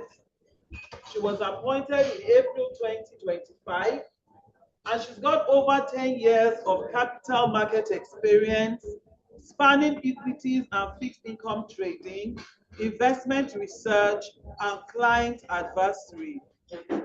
Prior to her current role, she held progressively senior positions at AfriVest Securities Limited, serving as senior trader and sales strategist and leading brokerage transactions, capital market deals, and investor strategy. Ms. Edah holds a BS Economics from the University of Lagos. She's a senior management program alumna of Lagos Business School, a SEC-sponsored individual, an authorized dealing clerk of the Nigerian Stock Exchange Group and NASD, and an associate member of the Chartered Institute of Stockbrokers. I will also introduce her collaborator and co-speaker, Mr. Alieza Jo-Madugu. He's a dedicated investment professional with a strong background in investment management and research. He currently serves as a senior portfolio manager within the ARM Investment Managers in Lagos, Nigeria. Prior to joining ARM Holdco, Alieza held various roles in prominent investment firms, including PAL Pensions, Leadway Pension, Cordros Capital, and Cardinal Stone Partners. In these positions, Alieza was responsible for equity analysis, financial modeling, and preparing comprehensive market and industry reports. His academic achievements include a BA in economics from the American University of Nigeria. Taking the second masterclass session, focused on capital attraction in Nigeria, what investors really look for. Please welcome Ms. Wwede, Edah.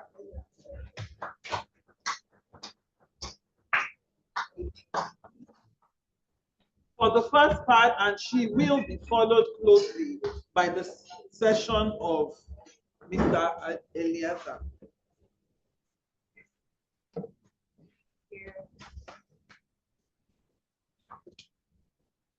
Thank you very much, everyone. Am I audible enough? No. Hello. Am I audible enough? So am I audible enough now? Is it better? Yeah. Fairly.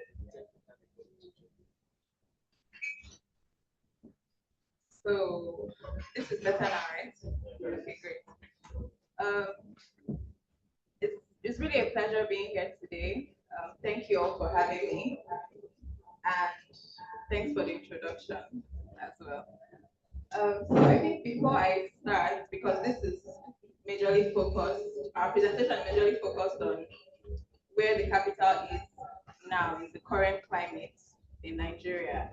And before we go ahead to present, I want to have an idea of who I'm presenting to. So what sectors are we in? Are we mostly entrepreneurs? Are we, doctors, lawyers? What are we looking at? So that as my colleague and I are presenting, we're able to even, tailor the presentation towards what matters to you.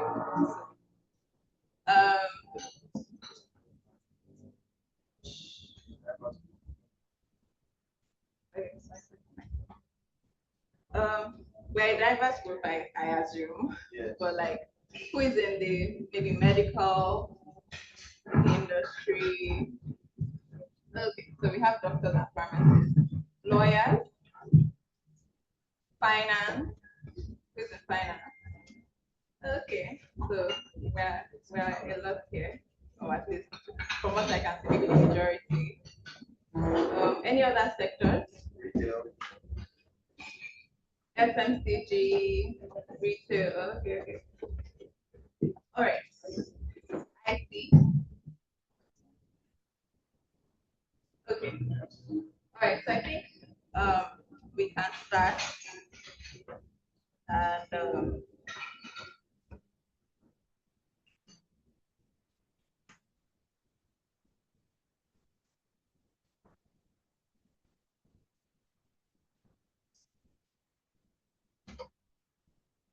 okay, so we're going to be looking at capital attraction in Nigeria. And what we're seeing on the screen, I mean, these are numbers most of us or some of us would have seen before, looking at, market performance last year, the level of funds we have from, level of capital we have from industry practitioners, even the rating of the Nigerian market as well. And I guess what we want to delve into is how Nigerian companies, how we can position for capital, and also from an investor's perspective, from an investor's point of view, what exactly these investors look at. Okay, so over the next, say, half hour, I will walk you through the first part of the presentation from my colleague, comes, right? So the market was up about 2% last year. Capital was coming into the country. Foreign capital increased year on year, 2024-2025, over 84%. So more foreign investors have been coming into the market. We would also look at the dynamics, foreign investors versus local investors, who is actually, controlling the market these days. And I'll come back to each of these.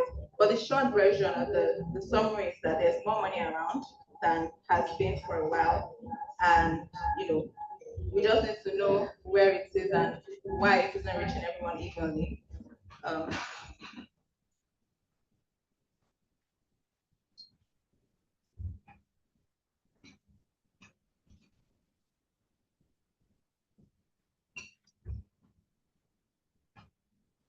Okay.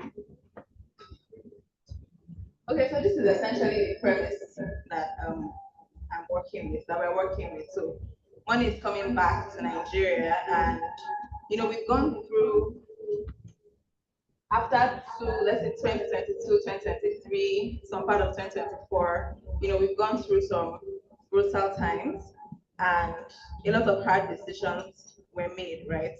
So starting with the subsidy was removed, the FX market was unified, inflation ran up to record highs, up to 35, 36%, and rating agencies have also, because of where we're coming from and where we are now, rating agencies have also looked at the markets to reevaluate and recategorize us, our rating score in the past year. In the past year.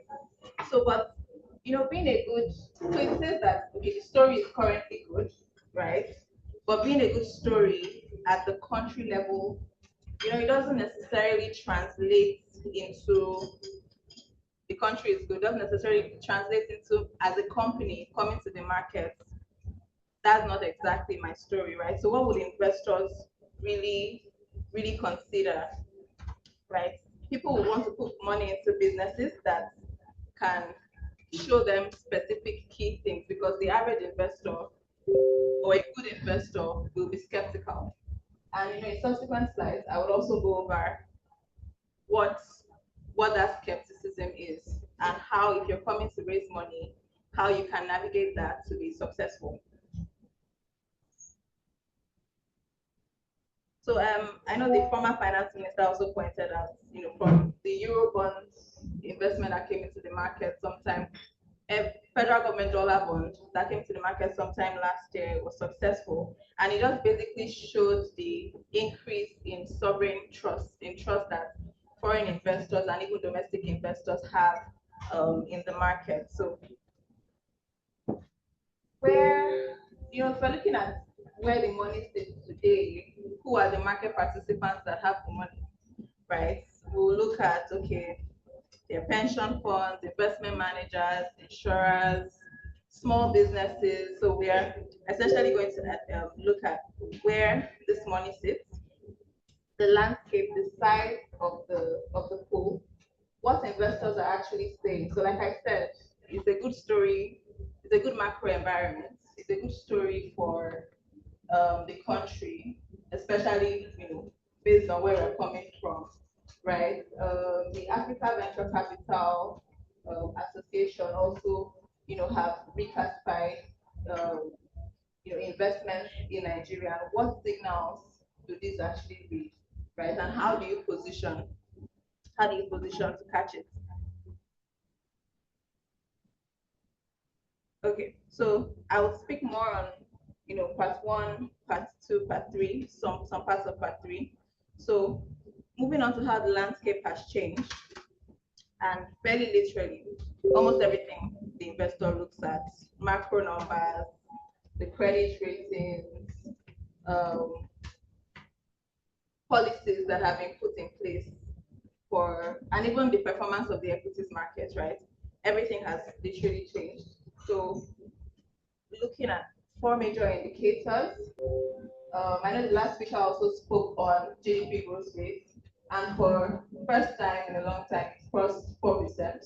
So basically, the output of the economy has a growth rate of 4.1%, and this is coming from 2%, 3% that we've seen previously. Looking at inflation numbers as well, inflation has also been tapering. Looking at the CBN policy rate, the monetary policy rate as well, they are in an easing cycle, meaning this is the ceiling. So if I'm, as a business, trying to borrow money or increase my capital base, the cycle is actually easing, and I have a cap. I have 6.5% or lower. So and also what is even buffering this, or what is giving more confidence to investors beyond these indicators, is also foreign reserves at an all-time high. Since 2015 oil shock, we've seen Nigeria's macro, asking investors to essentially asking investors to, investors actually putting in more trust, and the cycle is actually turning. And the buffer from the foreign reserves is what is giving even more comfort. But it doesn't really say that there's no longer volatility in the market. There's still volatility, but at least, and what investors will typically do is try to price in that volatility.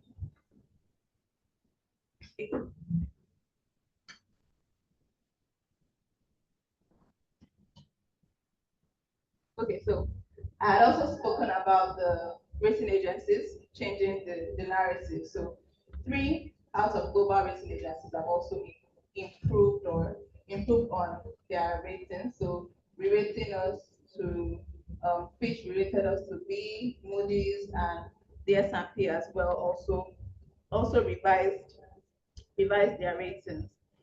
So I mean, this is just re-echoing what I've been saying about the global confidence growing in Nigeria, and looking at basically what this means is, even as an investor or as an issuer coming to the market, you are able to get better prices as you're coming into the market.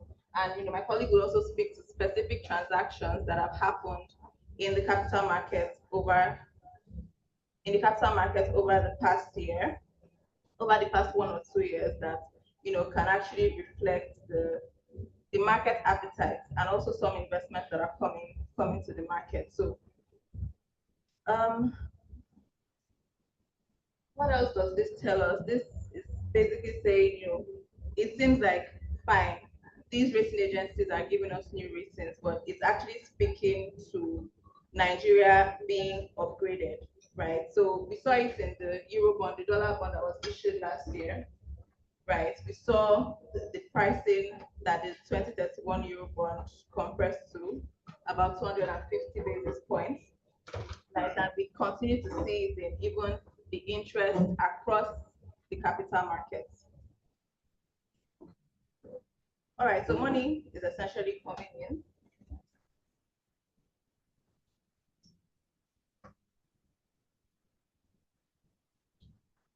So now, what type of money is coming into the market? We have foreign portfolio investments. Sorry, let me just open it here instead of turning around.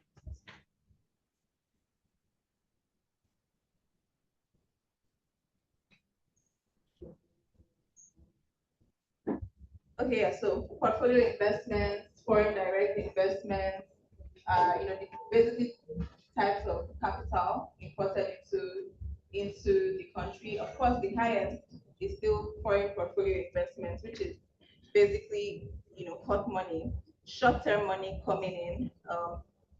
Sticky capital will be more of the foreign direct investment, but that takes time.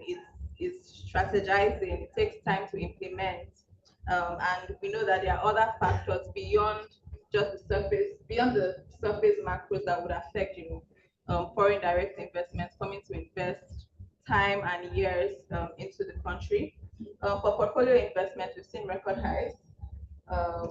We've seen not record highs, but we've seen, in terms of year-on-year growth, 84%, as mentioned earlier, from 2024 to 2020 to 2025, and even this year we've seen increased participation of foreign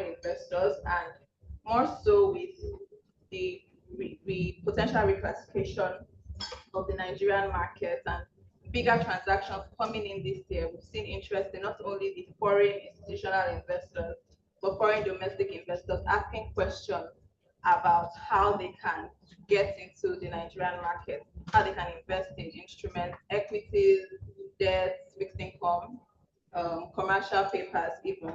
So, I mean, there are options as a company on how to raise money.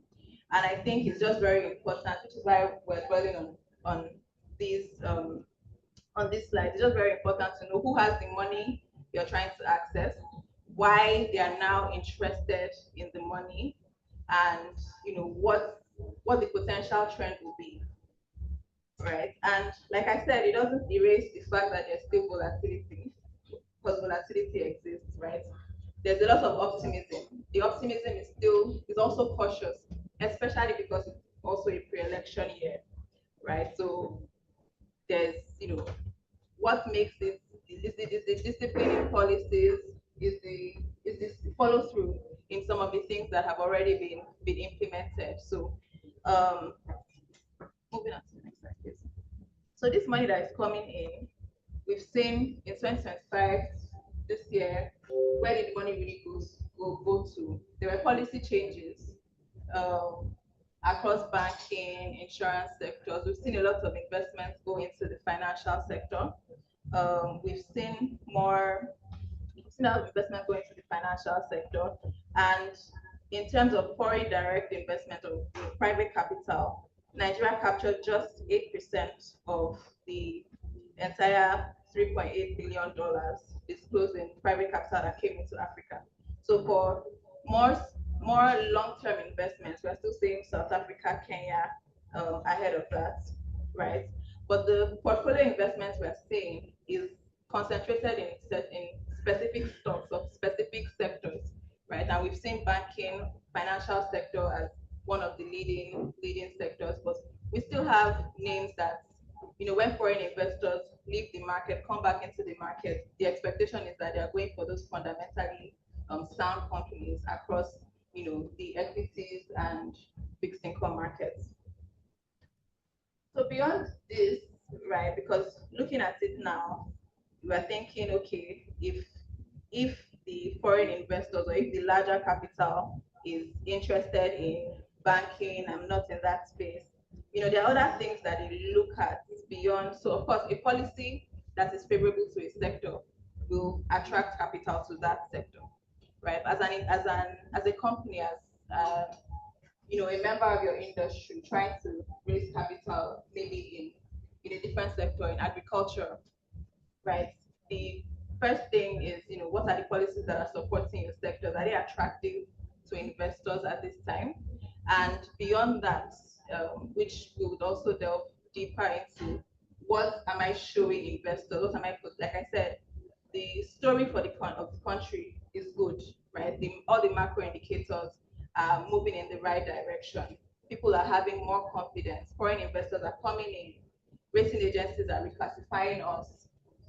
Growth is at 4%. We've been seeing 2%. At some point, 1.8, 1.9%. But now, as a company coming to raise capital, what do I need to show investors to give them that comfort? Because the money is with them, but they are particular about how they basically spend, how they basically invest their money. So I would focus on disclosures. What are my corporate governance practices? How do I reward investors? What is the long-term outlook? Is it a fundamentally sound decision for these investors to come in? And now looking at the NGX specifically, where the world's best performing major exchange in 2025. And why this is huge is global all share index that's looking at all markets across maybe approximately 20%. The all share index alone grew at record highs, and these are highs that we've seen surpassed this year. So closing at 155, the all share index closing at 155, 600 points thereabouts. In March, it crossed 200,000. it has crossed 250,000. So it's just, we've continued to see record highs this year. And then it's seeming like, okay, is the rally sustainable? What is actually backing the rally? But, as I said, if the economic indicators are moving in a direction, right, the companies, the fundamentally sound stocks listed on the Nigerian exchange will also, move in that same direction. The policies are policies that these companies have to implement, follow. They've been policies across banking, across insurance sectors, across even potential investments in pharmaceutical and agricultural sectors. And these are the things, in addition to corporate governance, how investors are being rewarded through maybe dividends. These are the things that investors are looking at to either increase, the capital that are putting into the market, or these are the things that are exposing the Nigerian markets to more foreign investors.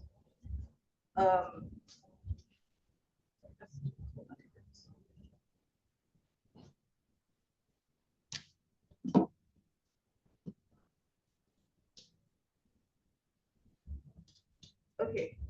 So also on the last slide, we've seen these are issuers have also come into the market to raise fresh equity, or have come into the market to issue fresh equity worth about 6.5 trillion, which again prior to 2025, is something that we haven't seen more issuers come into the market. So now from 2024 to 2026, even through short-term financing like commercial paper, short-term bonds, we've seen more issuers, confident in the money that is in the market. We've seen, compared to previous years where, most companies would probably, finance their business needs through loans from banks or private debt, private capital. There are more options now, and the more options are attractive because the market is different. Investor base is different. There are more retail investors, more domestic institutional investors. The domestic institutional investors have more capital, more allowance to even play in the market, and the yield environment is also favorable. So if we're seeing maybe in the past maximum of 2 to 5 companies able to come and successfully borrow money from the public through commercial papers, we've seen over 50 different issuers in the space of the last 2 years come successfully raise capital through commercial papers, successfully list on the exchange across sectors as well, and even potentially looking at private debt notes or corporate bonds. And it's just going to get increasingly popular as more investors come into the market. And speaking to the local capital, right? And speaking to the local capital, who are the people that give us local capital? Pension fund administrators, investment banks, asset managers, insurance companies as well. And are looking at how that capital pool continues to grow. For PFAs, they are sitting on over 31 trillion, and this is something that continuously grows month on month. There are about 10 million Nigerians that have retirement savings accounts. There's an automatic, there's credits every month to these pension fund administrators, and the pension fund administrators have to invest the money, have to, they have a responsibility to the contributors of their funds. So it's important to say, okay, these are the major market participants locally, and what are the type of investments they will look at. Also this year, the amount of investments that pension fund administrators can invest in Nigerian domestic equities increased. So increased to 25 to 30%. Domestic fund managers as well, taking advantage of the current dynamic in the market, are also heavily invested in equities. And if you're looking at this, you also have to think, right, what will these investors what would they prioritize? If as a small company, I'm coming and I want to raise money through a commercial paper, or I want to raise money through debt, what will make me attractive to the people that are controlling the capital? Of course, I would hire a rating agency to do to do the back end rating of my company. But I would also need to think about the investor's perspective. What do they want to see? Do they want to see sustainable growth? Yes. Do they want to see transparent and sustainable, governance structures? Yes. Do they want to see, do they want to see the plausible way that their capital is going to return to them with interest? Of course. So in presenting your investment paper or coming to the market, and you analyze this, you have to know, who your market participants will be. And in the previous years, the market, let's say 5-6 years ago, our market there was a fair balance, maybe not even so much of a fair balance, because there were more foreign portfolio investors in the playing on the NGX, right? After foreign investors, next in line, Nigerian institutional investors, and then you have retail investors buying shares. Over the past 5-6 years, the trajectory has changed. Of course, foreign investors left the market, felt less confidence in the market when the FX was pegged, funds repatriation wasn't as clear as it is today. Now they are back due to the favorable policies. But when that happened, the market felt the impact. Businesses that were heavily focused on trading for foreign investors felt the impact. It was that large. But today we have a better dynamic. So we have retail domestic investors actually contributing over 50% of participation in the Nigerian market. That diversifies the market players, right? It's not institutional investors pulling out and then there's a sudden headache or crash in the market. And the pool of those retail individual investors continues to grow. Financial literacy, investor education, also accessibility. So on my phone, there are a lot of fintech apps. There are a lot of most traditional stockbrokers even have digital financial skills. It's very easy right now. You log into your investment application and you buy whatever. So it's becoming increasingly popular. Local domestic investors as well, heavy players in the market control over 50%, right? Those are the proprietary traders of investment banks. Those are the pension fund administrators, of course, the largest pool, and the amount of money they can invest in the equities market has also increased. And then we have foreign investors. Foreign investors now control maybe less than 30%, which is a good place for us to be in. Even though their interest is growing, we are also simultaneously seeing more participation and more activity from local investors, both retail and institutional. So I think that basically, highlights how the market dynamic currently is. But of course, the institutional pool is larger and continuing to grow.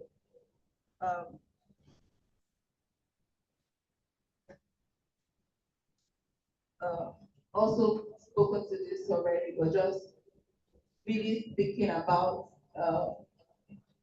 policies that govern these institutional investors, and they are increasingly more flexible. Pension funds invest more in infrastructural funds.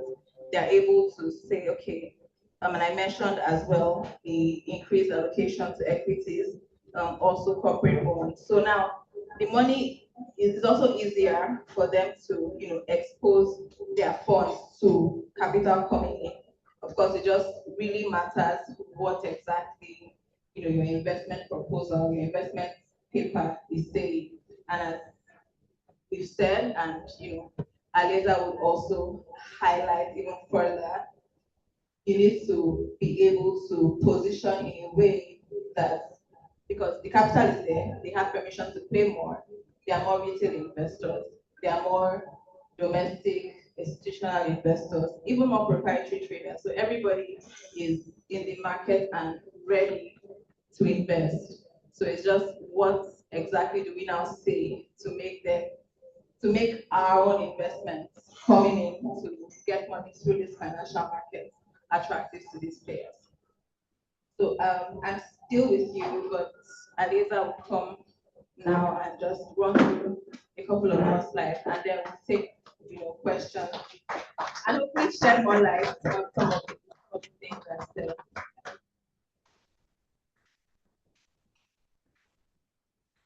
Okay, so coming to the next slide. Here I'll be talking about what particularly, again, she's highlighted some of it, but we'll go a bit more in depth on what investors are trying to do here. Sorry, I'm used to moving around. What investors are looking for, but I guess I'd like to get a sample of the room in what they are looking for before they make particular investments. If you are playing in stock market, or if you are lending money, you are doing a CP, what are the things that you look for before you make an investment? So anybody can raise their hand and answer. That's fine.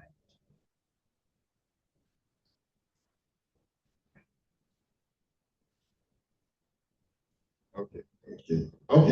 It seems we have a sharing with some reason.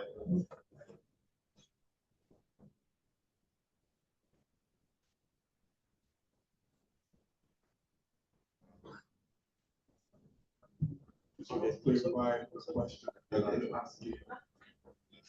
We are investors. Yes, you. Yeah, so before An individual. Yeah. Just need where to invest your money rather than give you funds higher than inflation. Okay. So the first thing you're checking for is the return. Return. Okay. So anyone else? I look at the temperature of the owners of the company. Okay. Okay, you're looking at the board members, the quality. Yeah. Okay. That's also a good one. Return is a strong argument. Quality of board members is something that's a very important thing to look at, and that's one of the things that we'll be capturing. Do you have something? Okay, so I play in the stock market. Yeah. What I look at is the returns, of course, and also said the board members, who are they, how long, how long have they been doing what they're doing, are they just new to the integrity of the board? Brilliant. We have someone behind there.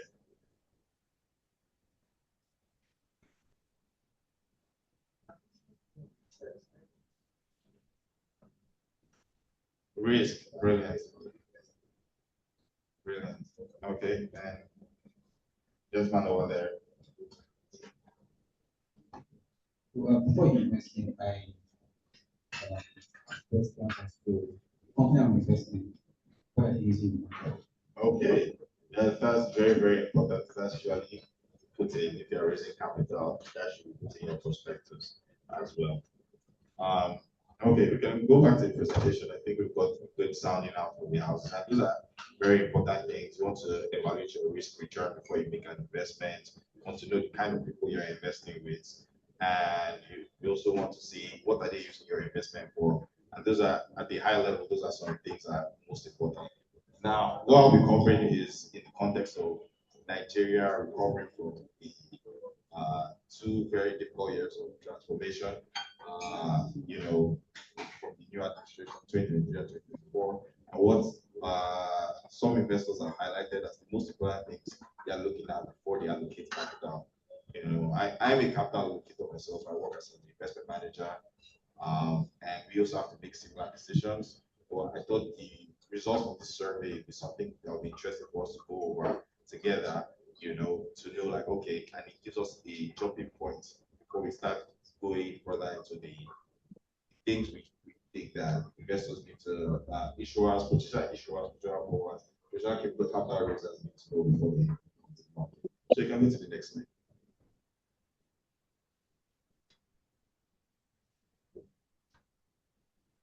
Next slide, please.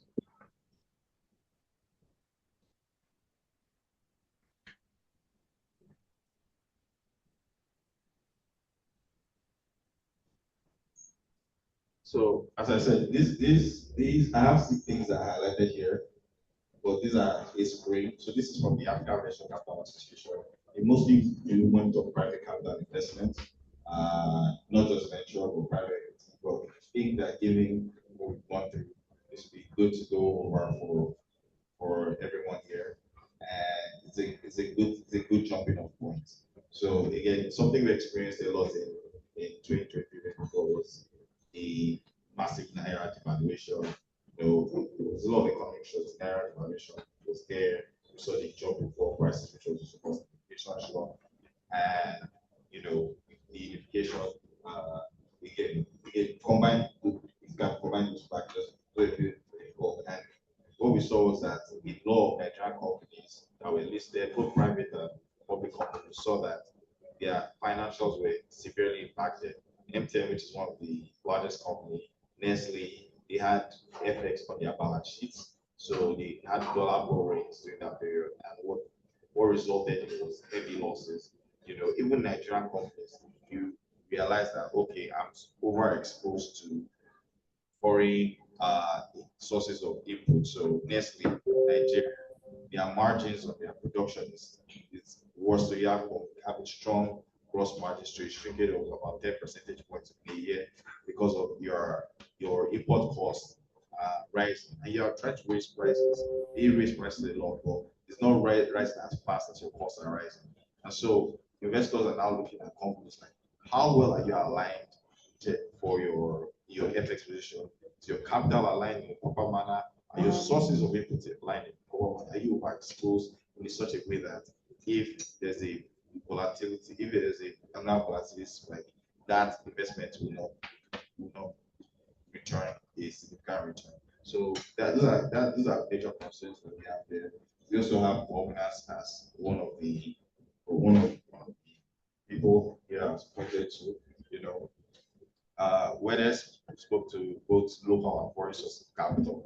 And in terms of local source of capital, if you want to raise for a PFA, so if you're getting a position to raise for a PFA, you have to have a certain number of independent board members on your seat. So if you're just at the company, it might seem early, but these are things you can start thinking of very early in terms of your governance structure, setting up the ideal people to help supervise your company, realize the financial resources strategy, and it helps you the best of confidence in what you're doing. Disclosures, again, if you have any sort of, if you're looking for any sort of investment, you have to be able to disclose your financials in a proper fashion. Ideally, you know, every company on the Nigerian Stock Exchange is asked to publish its financials on a quarterly basis. And we think even for private companies, if you have any investor, like we have some private investment as well, you're supposed to, after a period basis, you're supposed to send an update to your clients, okay, your investors on what you have done in the quarter, how you have raised, what you have done, the financials and help.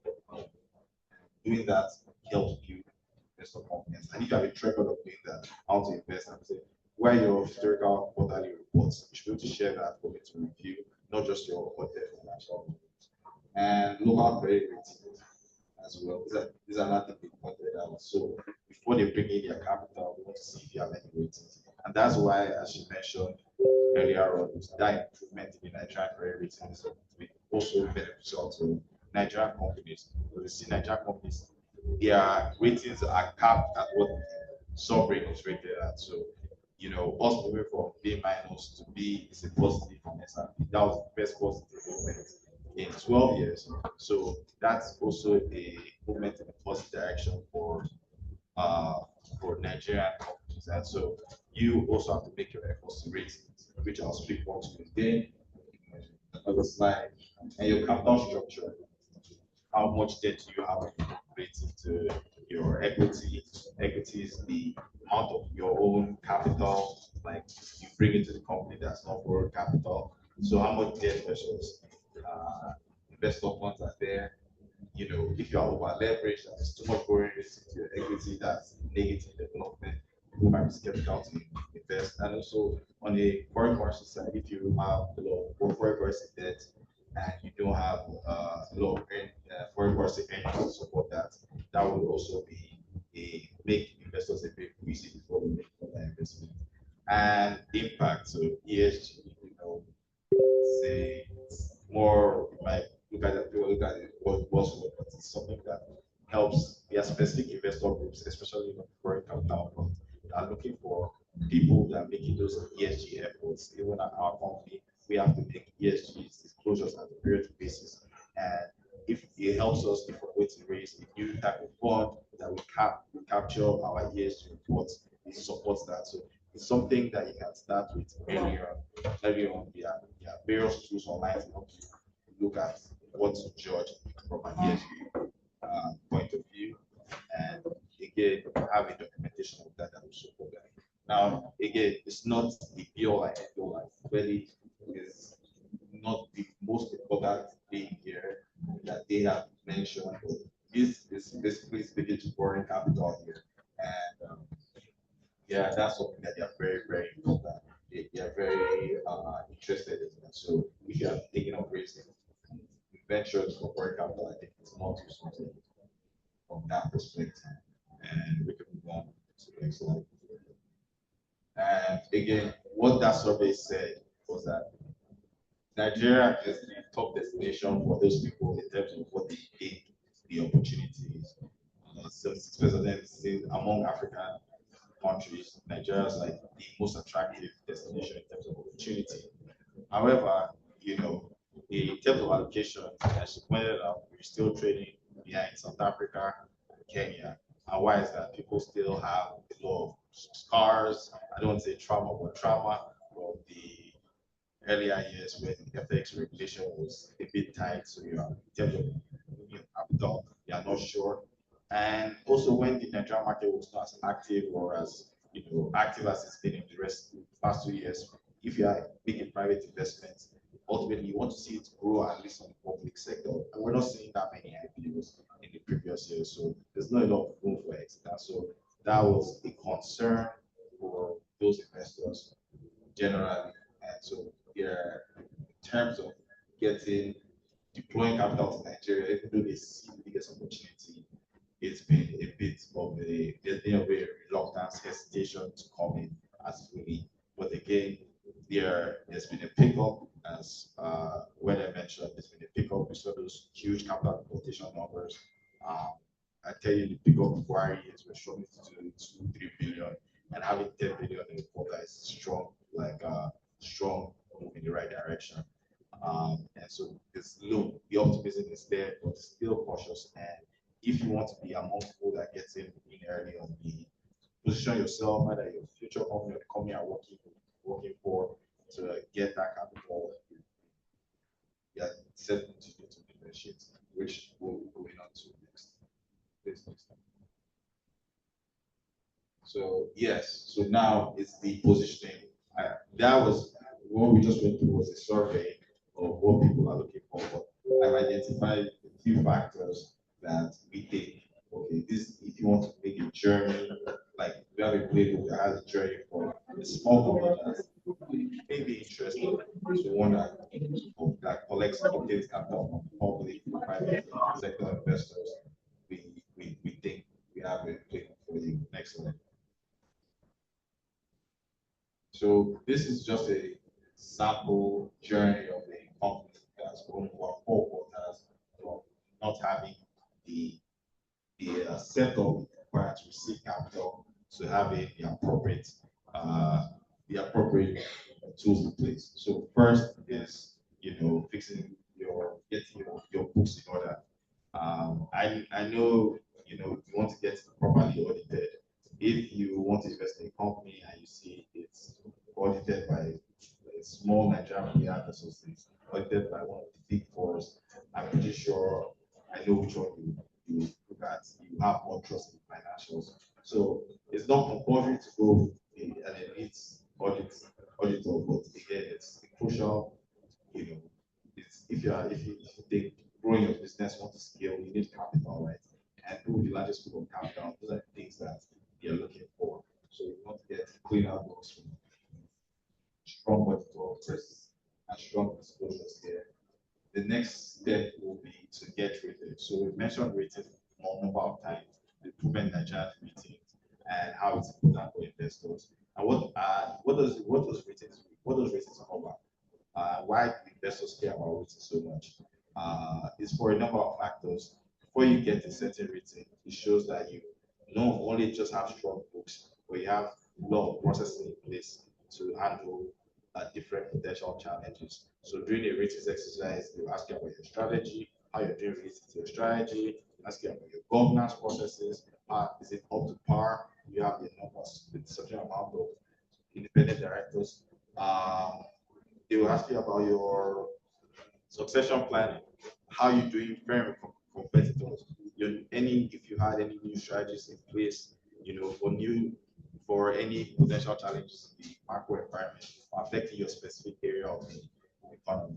So these are kind of things that people need or the ratings agencies look at before they give you strong rating and how you are delivering in those respects. And if investors come and see you have an investment grade rating, they know that again, if it's coming from one of the top two auditors, either GCR or Agosto, then you've done what it takes. And that's the next good next step. And the next item is to start putting your story out there, publishing articles, having investor day. So a number of companies, before they make their maiden entrance into the market, they will go on an investor roadshow, meeting certain people, certain key segments of the investment public to raise awareness of their product. Let them know about, okay, these are things that we're doing differently, this is how well we're prepared. So people know they have a compelling story for investment. And finally, when you come to the market, you want to come small. If you've not had any public markets exposure before, you want to come with this commercial paper. And we've seen a lot of that happen in the past 2 years. So Wale mentioned there's over 50 commercial papers. That's people working their way into.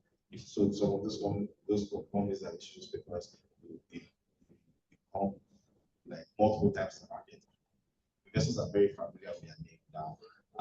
And next thing you know is they might want to raise larger, they raise an investment fund, and then they might come and list in the equities market. We think this, in terms of the story to tell on how to get there, this is good. These are good steps to take. Everybody's own journey is unique. Next one. So again, as a bond market investor, there's some things that are also we look at for investing that send good signals to us. So I'm sure if we mentioned the other factors, but something I know that Nigerians like is dividend and dividend payment. Nigerians love dividend payments. This is something I hear. It doesn't pay dividend. What's dividend? No. What's the dividend you want to store? And so if you're increasing your dividend in this environment, people know that you're not just your stock's not just growing because of everybody's growing. You're doing something special. You're doing something unique. You're able to deliver returns for investors. I mentioned low exit before.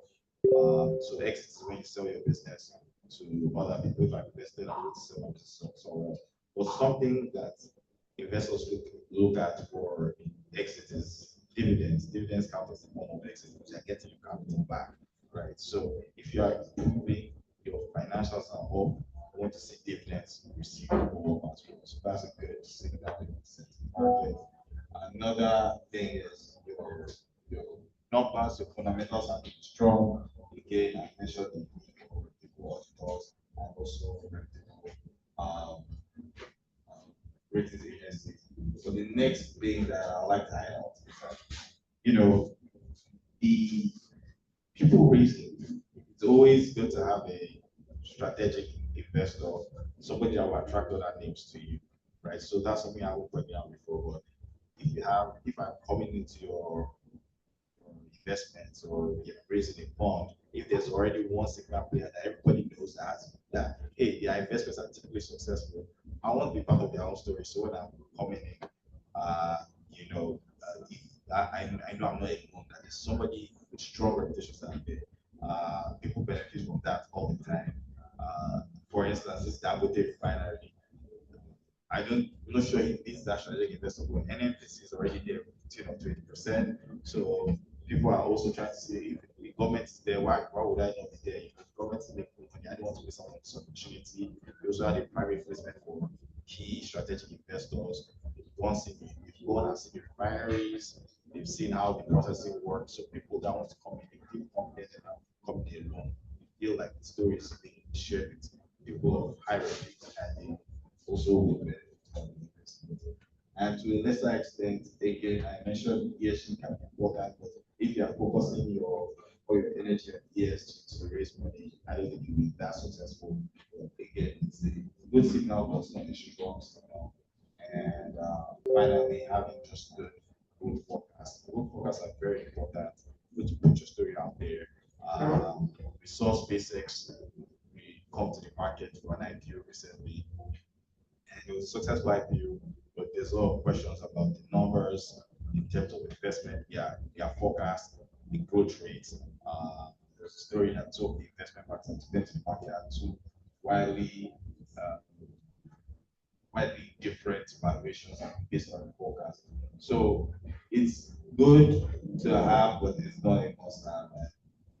Just doing for signaling purposes. If you're not just for raising capital, but if you also want to potentially invest, things are some good signals to look at. Next slide, please. And for everything we've spoken about, I think we can boil it down into like three frameworks, right? So you have the macro lens, which Wale spoke to more about how the macro context is improving, and it's good for raising capital. It's a good environment to raise capital in a macro context. Next is what investors are looking for, which I pointed out from the Alpha survey, and so it gives you a position towards signal. And then that's the last point. Position yourself, sending the right signals that will make you attract capital is the next step. So this just boils down the bunch of what we spoke about to a framework for anybody that's prospectively looking to raise capital.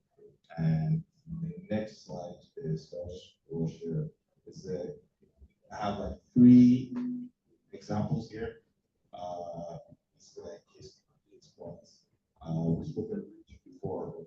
I use there 3 different types of investments here. So we have Money Pot, which is a private company that's raising a significant amount of money. We raised $200 million in the fall of December last year.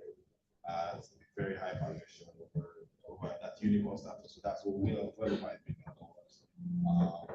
You're able to raise that money. And again, why are foreign investors, mostly foreign investors, and why are they worried? Why are they worried about FX impacting them? Why are they worried about inflation or volatility? It's because of the companies growing fast. So they have strong numbers, they are growing very fast, and that outperforms those other concerns.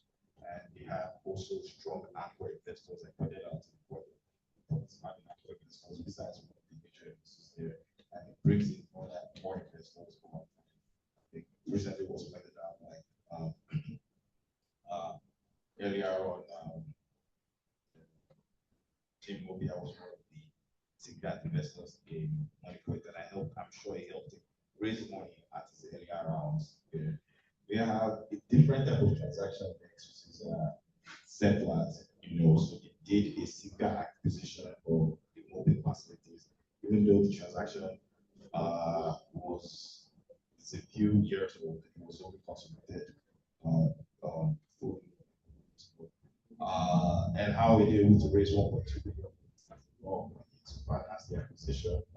It's not just about having service loans, the oil facilities, but Seplat is a company that's listed not just in Nigeria, it's listed abroad. So in terms of disclosure, the disclosure standards are held to a higher disclosure standard than the companies. And so when a consortium of foreign banks want to lend money to you, they are not going to be looking for you really by your numbers. Your numbers are out there, your disclosures are out there. It's easier to complete those kind of transactions at that level. And MTN, even though they have their struggles with the FX environment, they're able to recover in a very quick time. So they had down years in 2023 and 2024, but they're able to recover in quick time by 2025, and they will start paying dividends by the fall of 2025. So I think Q3 2025 should be a dividend payment despite all these challenges, and that gives investor confidence. So the stock price didn't fall that much during that period, but it was able to rise back, and companies, companies already posted strong numbers. People know it's going to pay dividends, and so you see the stock price bounce back significantly over the last year and a half. Thank you. And this just shows transactions that were raised. I mentioned the MTN. There are various things that you also need to come to market to raise over the time. Presco did a 250 billion rights issue in fall of last year. That was fully subscribed. This is coming because we have oil and palm oil is indexed to global prices, so they are not so impacted by FX devaluation. They are very well.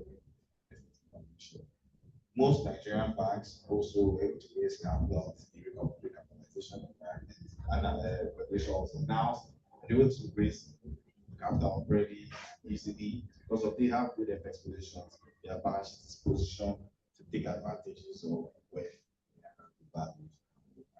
So this is just a highlight of those transactions, and the federal government mentioned the euro more successful. Again, that's due to the improved ratings we've seen. So to conclude, we know that Nigeria is a very volatile environment, but that volatility is down now, and now it's about positioning yourself to attract capital, but to know where to deploy capital. So I know we've talked more about attracting capital, but if you can use this framework to also invest as well. So if you're looking to invest, you can look at the framework from an investing point of view to screen for companies that you think will do well in the long term. So thank you very much. I hope.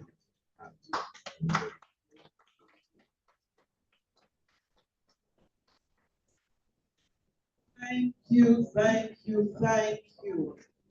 Wow. I'm ready to invest. I'm ready to invest all the money I earned. I grew the previous time. It's time for us to invest. May I ask, how many of us have investors in our businesses? Investors, you have an investor in your business, it's not just you yourself. So how many of us, you have investors in your business? Please, could you give him the microphone? Let's share with us. What type of investors do you have? Because when we think about positioning ourselves for capital, I'd like us to understand where we are currently and where we're going. Go ahead, Sam.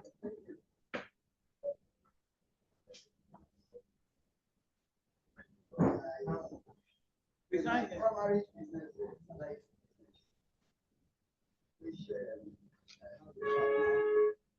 the other business, I have to invest.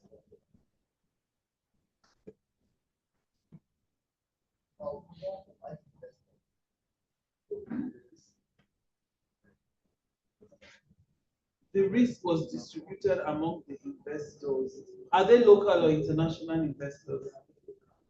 They are local investors. Okay, thank you very much. So is anybody here looking for investors? You're looking for investors in your business.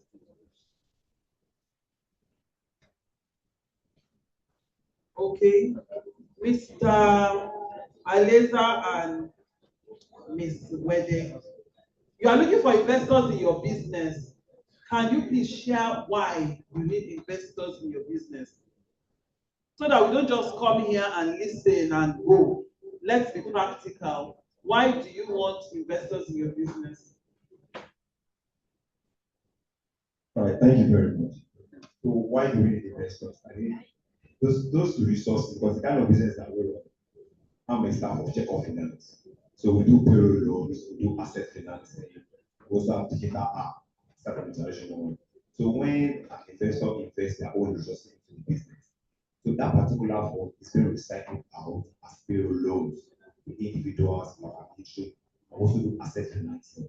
So at the end of the day, when you are investing in that particular fund, you let you know, to give you the rate card, you see the ROI, choosing the year and the rest like that. So those funds are what we use to keep the business going. So you're also a financial institution. Okay. Thank you. Thank you very much. Please, the next person.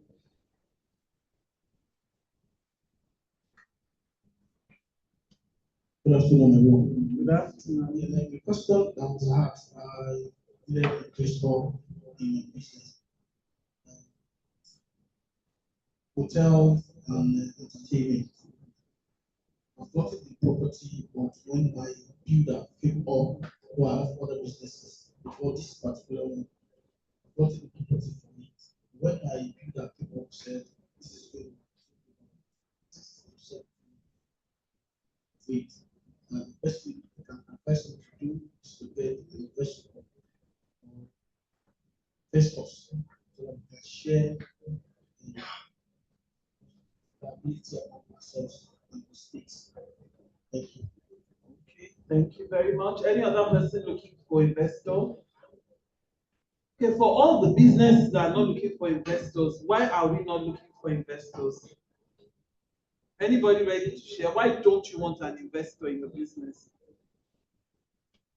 Yes, please, sir. No, please. Good afternoon. So I believe that the level at which my business is currently, I will need to do more if I really myself to be serious in business. So I'm working at that. So for example now, for each I need an investor, that means all the structures that it should be in place. Then it's not when you now push for investors and they're asking you, okay, can you give us your turnover for 3 years, your numbers, your higher life, we are working on it. The bookkeeping is still right. I don't feel the business is ready for investors. However, I know investors are not only about monetary value alone. I know we have investors that will come into the business and offer the advisory roles. I just feel my business is not ready yet at this time, and we are pushing at it by post about next year we'll be able to be ready to. That's it. Thank you for that very frank and honest answer. Anybody else? Okay. I'm not looking for investors in my business because the business is just you, my husband and I. And so we have what we need now for the month is very, very business needs wise. And you know that so the corporate governance is very key.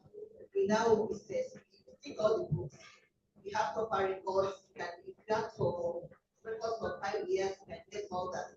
But it's just that we are it's a risk averse, not at peace, and that's how we're going to do this. You are scared of investors. So my next question will be, why are we scared of investors?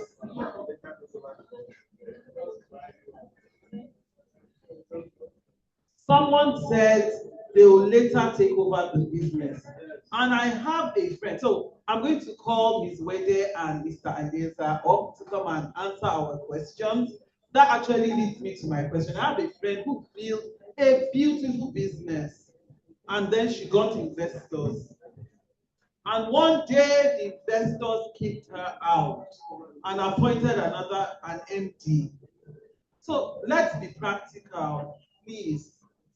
Perhaps Ms. Wwede wants to take the bull by the horns and help us with that question.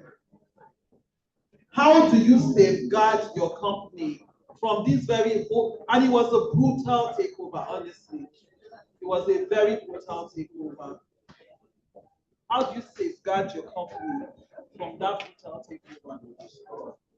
Right, so there are different ways you can come into the market to raise capital. You can use them. Please, I can hear some side talk. Can we please listen to her answer? Thank you. Okay, So I think it's a very valid concern. And let me even start with the different ways you can get investment, right? There's debt, there's equity. For ownership, right? You want to keep complete ownership. It depends on the type of business you're running. Do you have stable cash flows? How long do you need the investors around for? How long do you want them involved in your business? If I have stable cash flows, I just need maybe money for infrastructure. Maybe it could be manufacturing equipment, it could be to scale, and I invest through getting debt, right? I have the cash flows to pay, the contractual cash flows to pay the coupon. Maybe every 6 months I return, interest payments to the investors, and at maturity of the term of the loan, of the term of the the tenor of the arrangement, I give them back their capital. That way, I'm not threatened by somebody taking over, somebody even being involved in how I run my business. There's equity, which is significantly different. There's one private equity and then accessing, my company through the public markets through a standardized exchange like the NGF. For that, the people that are buying shares in my company are also owners of my company, so they are beneficial owners. They are involved in the annual general meeting. They can contest, they are actively, they have their say, I need to listen to what my shareholders are saying, and they're the true or real owners of the business. And in that case, there can be a vote, and the shareholders say that, what, we've invested in this company, you've not been paying dividends, or the way you're managing the company is not to our liking.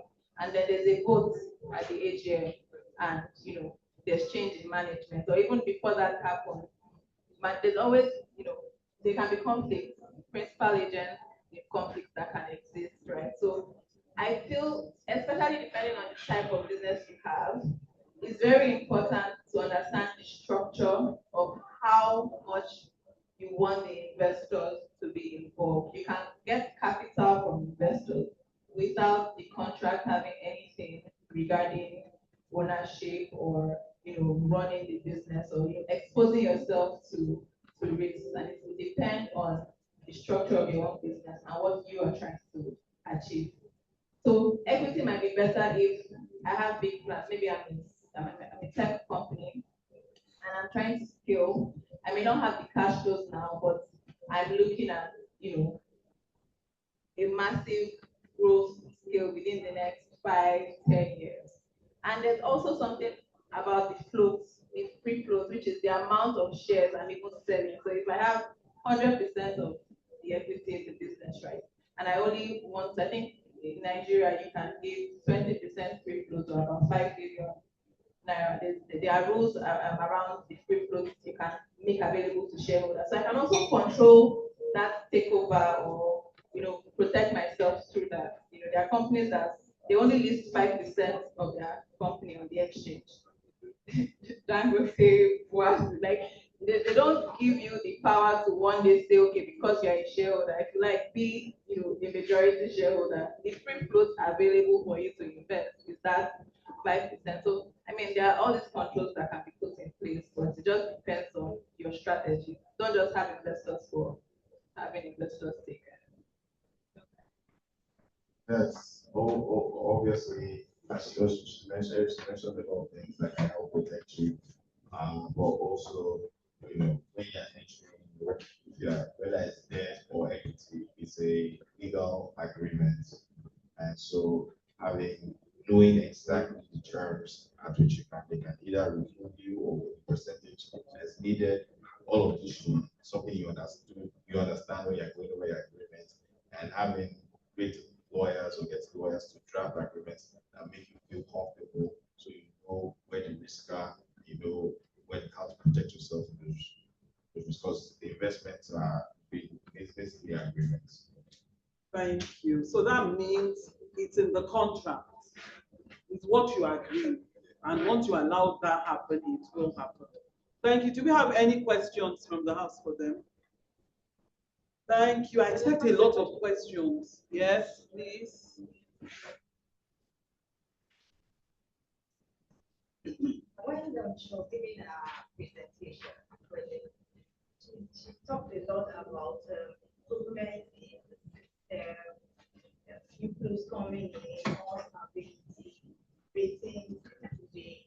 And we seem to get things every day, everywhere, but it does not seem to be translating to the average man on the street. Things are getting better. 8% of inflows into Africa have come to Nigeria. FX subsidy removed, oil subsidy removed. So how do you measure these things? Practically on the lives of the everyday Nigerian. You know, FX subsidy, you remove oil subsidy, inflation has gone up. She also said inflation came down. But then the impact, not positive. Maybe the rich are getting richer, the people at the top. Are the policies for them? How long does it take before it brings down to the common man on the street? Thank you. Okay, let me give this a go. You want to add my question? Yeah. Okay. Similar to what you spoke about the index and what we've seen around trends. You said a lot around alt investments, about separate from those long-term FDIs. And said something around pre-election and post-election. So what I think would happen is most of those guys that are brought in the alt investment, we want to take out their investments once the election gets closer and probably come back after the election. Do you see any likely impact on dollar to naira exchange?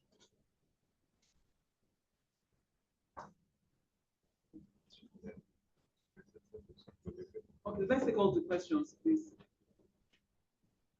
There's somebody behind you.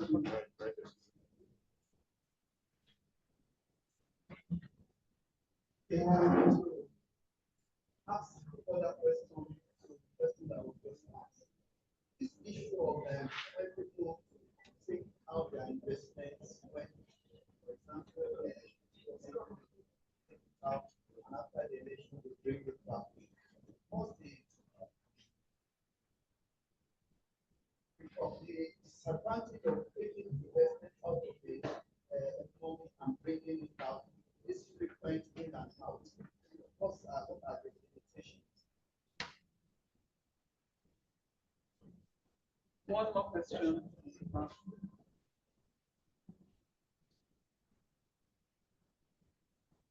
I just want you guys to ask, for instance, an information that OP is trying to go at public. A lot of money.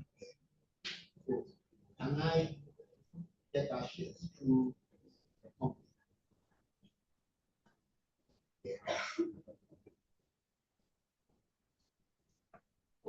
The final question from online.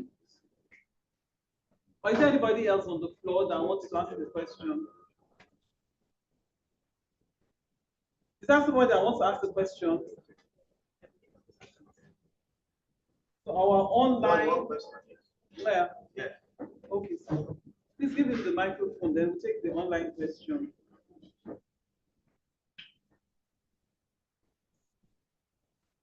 Is there any social platform that declares that give information about stock declaration?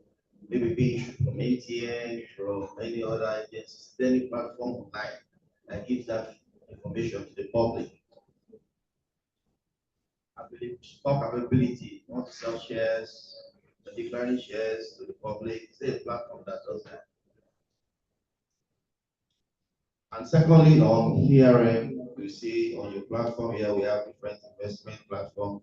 Can you please give us individually the individual platform that we can easily invest without much risk? Because we have most of them on the platform. Hearing. Final one from online from Adebayo Amodu. Again, he says, can you please advise me on the best foreign investment to put $1 million. Best foreign investment for foreign for $1 million. They actually for 100 million. Yeah, $1 million. Okay, I'll start with the question on the everyday man, which is very pertinent, and I'll take the open questions. And while Wale will speak to the other questions. So your observations are correct. It's been much more difficult. While companies are doing better, it's because they've had to raise prices as their costs have improved. And so if their costs are higher and they're raising prices, it's the everyday man that is suffering from the higher prices. Even though inflation, when they say inflation is down, it doesn't mean prices are down. It just means prices are not rising as fast, right? So prices are still higher. Everyone is feeling it, and so how does the everyday man survive in that context? I think it's Wale gave some advice about also making those investments. So you see all these companies, the water care is from the company that is making money on that. You want to put some of your savings there and just increase your own investments, personal investments, especially in the equity market. Make sure you are long-term focused. So I know she speak more in the election, but if prices come down ahead, it's a good think of that as a good time to buy, not a good time to run away. And think on a long-term basis. Again, she mentioned the equity market 50% last year. It's already around 50% as of June this year as well. So that would have been, if you have been investing consistently, that would have provided you some buffer to survive during that period. And yeah, so as an individual, I don't think our government is doing anything particularly to help protect. We don't have a lot of government protection system. So if you're in Nigeria and I think you're used to having to provide for yourself and insulate yourself from economic shocks. And as someone that works in capital market, I think this is the best time to invest in capital market, and that provides some of that insulation for you. On the question around OPE, it's truly unfortunate that a company like that can grow so much, makes it's the scale and its impact in Nigeria society has been really close to transformation and significant. And the investors, to be fair, the investors brought capital to Nigeria. The money that was used to grow it wasn't necessarily from Nigeria, from a lot of Chinese investors. They put well over $400 million into growing that business. That didn't come from local investment. So in a time when it was very difficult to bring. So you understand it from a perspective that they also need to get their capital out. But everyday Nigerians are responsible for the growth who also need to benefit. And there's no clear mechanism for that because they apply to this in New York, unlike that day I view as applying to this both Nigeria and abroad. So there's no clear mechanism for that. But fortunately, there are solutions, workarounds that can give you exposures to a company like that. If you understand the business, you understand the risk, you want to make that investment. There are exposures, there are currently index that provide solutions to buy US stocks. I know whether Securities is also working a solution for US equities as well. And that will allow you to make investments in foreign currency platforms. So that on a high level, I think that's what that's I don't know if that's the question, but those are the solutions I have for those situations.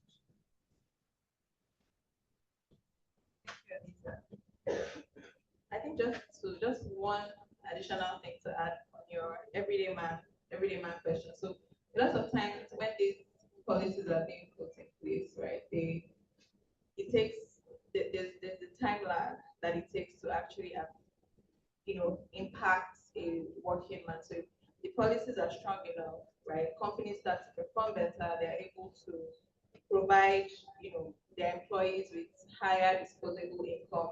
The markets are also performing well, so more investment is attracting others to either list or bring in more investment into the Nigerian market, also creating wealth, also creating jobs. But this is not, it's not necessarily always a straight line.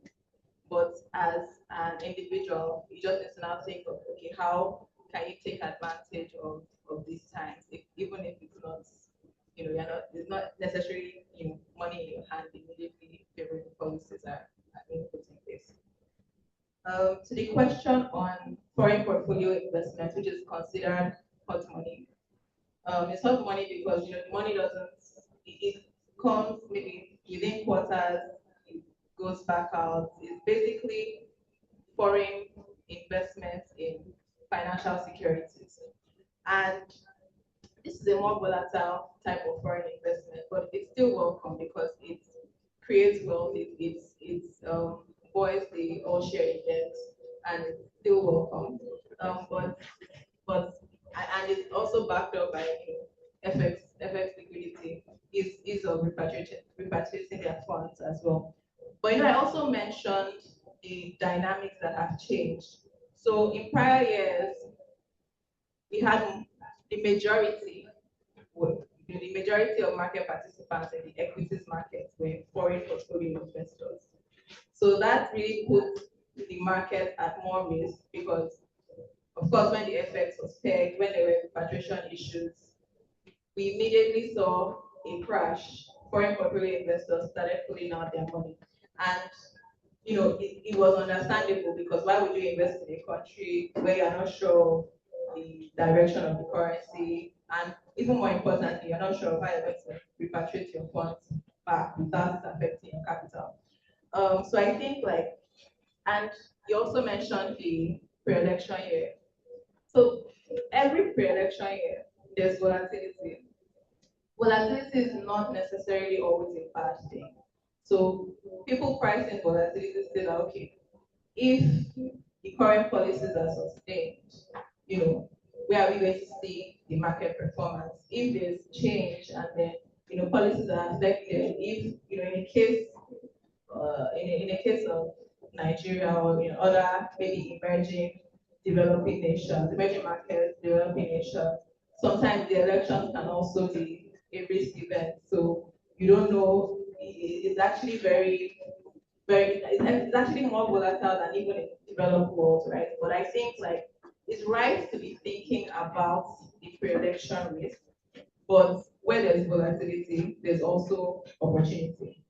And even if the foreign investors flee before the election, come back after the election, yes, there will be, we'll see the impact on stock prices, but that also presents opportunities to buy, especially because for equities investments, the ideal way to do it is to have a long-term horizon.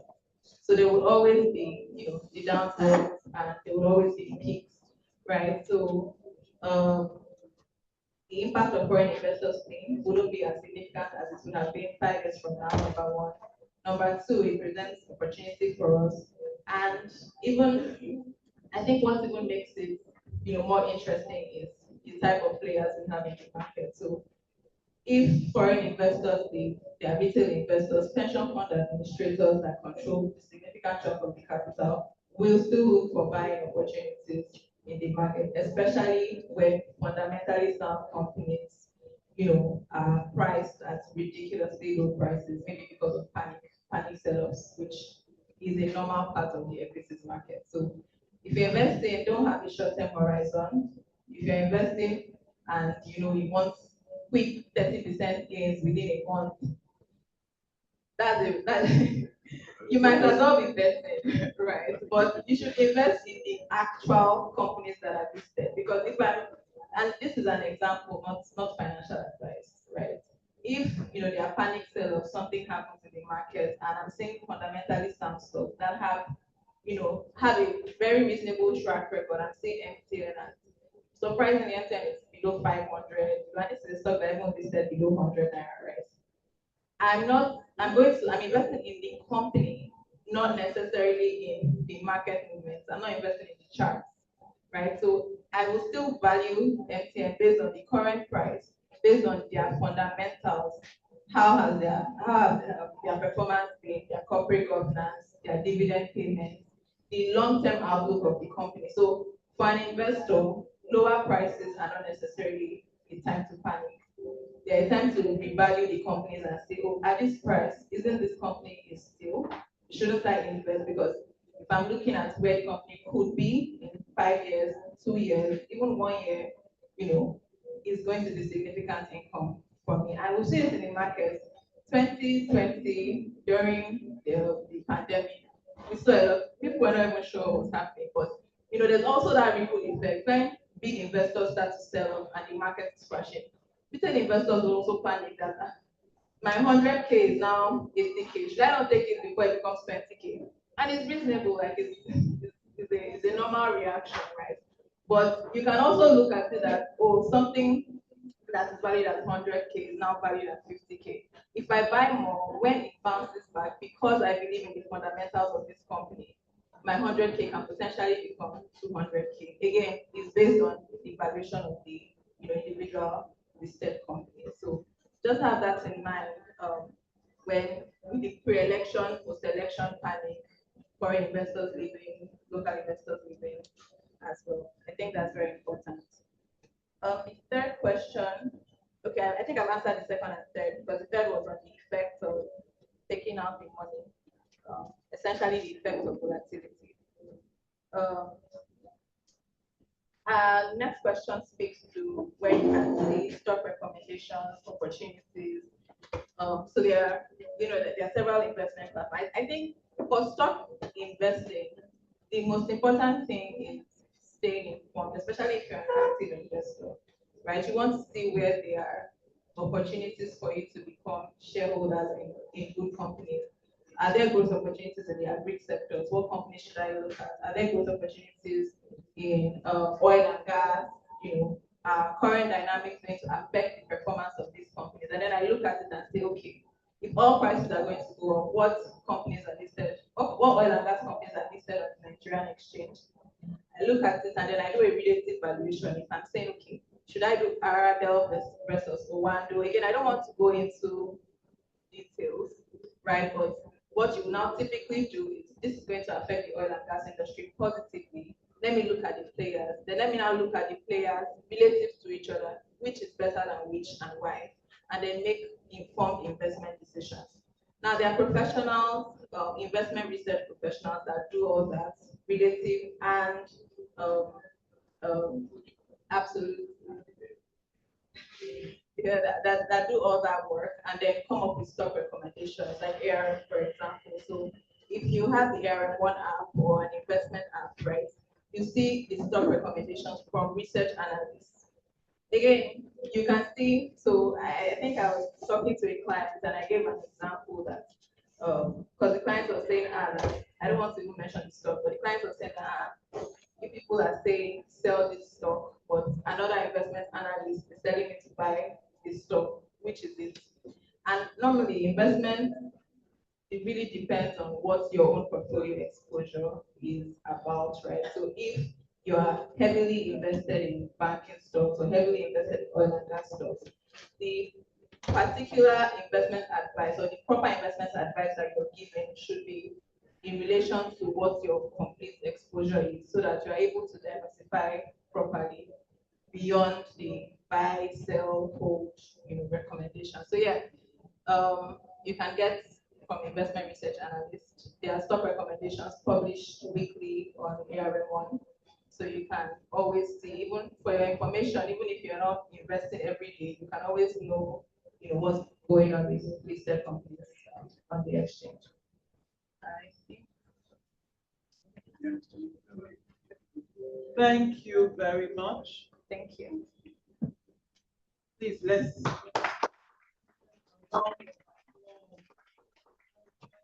Imagine how tough it is to stand and answer those questions about macro and microeconomics. Very quickly, I'd like to invite Mr. Temitayo Ayokule to do the presentation to both of them. Sorry, Mr. Alieza and Ms. Wwede, please come back for your presentation and pictures. Immediately after this, Mr. Gideon Ogundeyi, please be on standby to do the BSN program presentation very quickly.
Thank you. And everybody please join the picture. Let's move forward. That's your picture, we're almost mementos, you never know. You never know. Okay,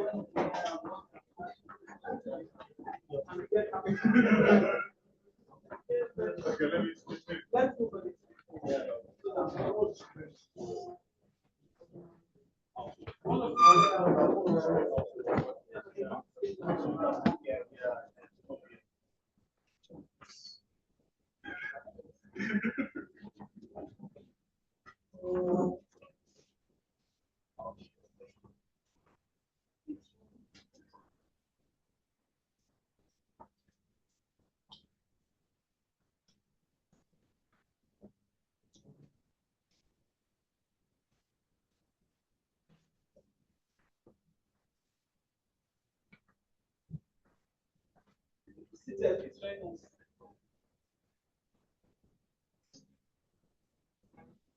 Especially if you are cold and sure.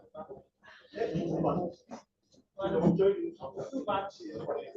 Fine.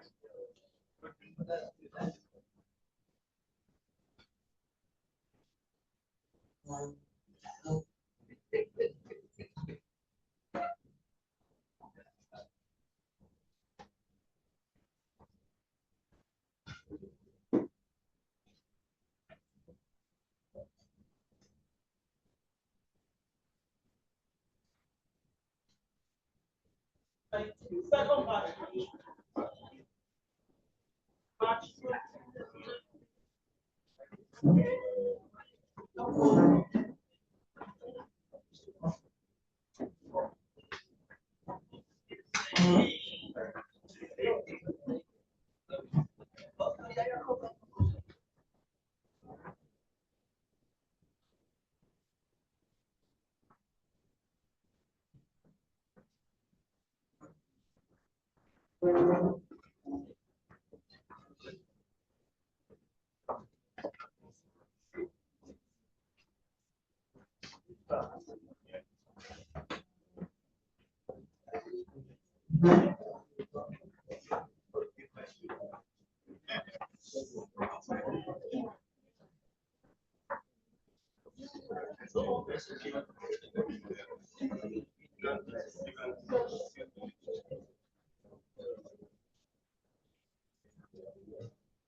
Please welcome Mr. Gideon Wwede, Key Account Manager, Business School Netherlands, Nigeria, to give a presentation on the MBA program.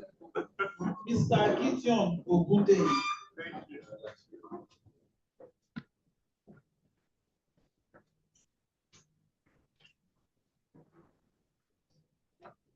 Good afternoon, everyone.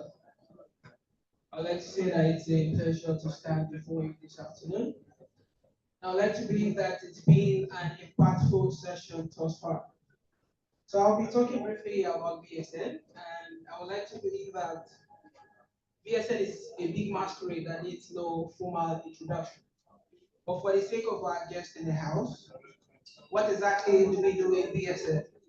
We help you climb the managerial ladder from the foot of the ladder to the top of the ladder. And we ensure that we equip you with all the right skill for you to be able to ascend that managerial ladder. And for those of us that are seated here, you will agree with me, for those who have passed through the school, you will know that we are good at what we do. And Business School Netherlands is always here to serve you. For our program, we conducted surveys some time ago, and we have been able to fine-tune the program, and we have come up with new curriculum to ensure that it is less rigorous and less stressful. Because we heard that for some people that are here, one of the reasons that you are not preaching the gospel of BSN is because of how stressful the program is. But now we have come up with a better curriculum which will ensure that it's not as rigorous as it used to be. And which is we have come up with, we have totally eradicated the 7 theory tests, although you still have your hours to write. But before I go into details, I would like to say that the program has 3 phases. We have the first phase, which is the introductory phase, where you do organization analysis and training on interpersonal skills. Then the second phase is where you do your proper courses, which cuts across the managerial system of your organization. And the final stage is the dissertation, which is you write your final project and you do your viva, and you're ready for graduation. One of the things we do in BSN, we equip you to be problem solvers for your organization.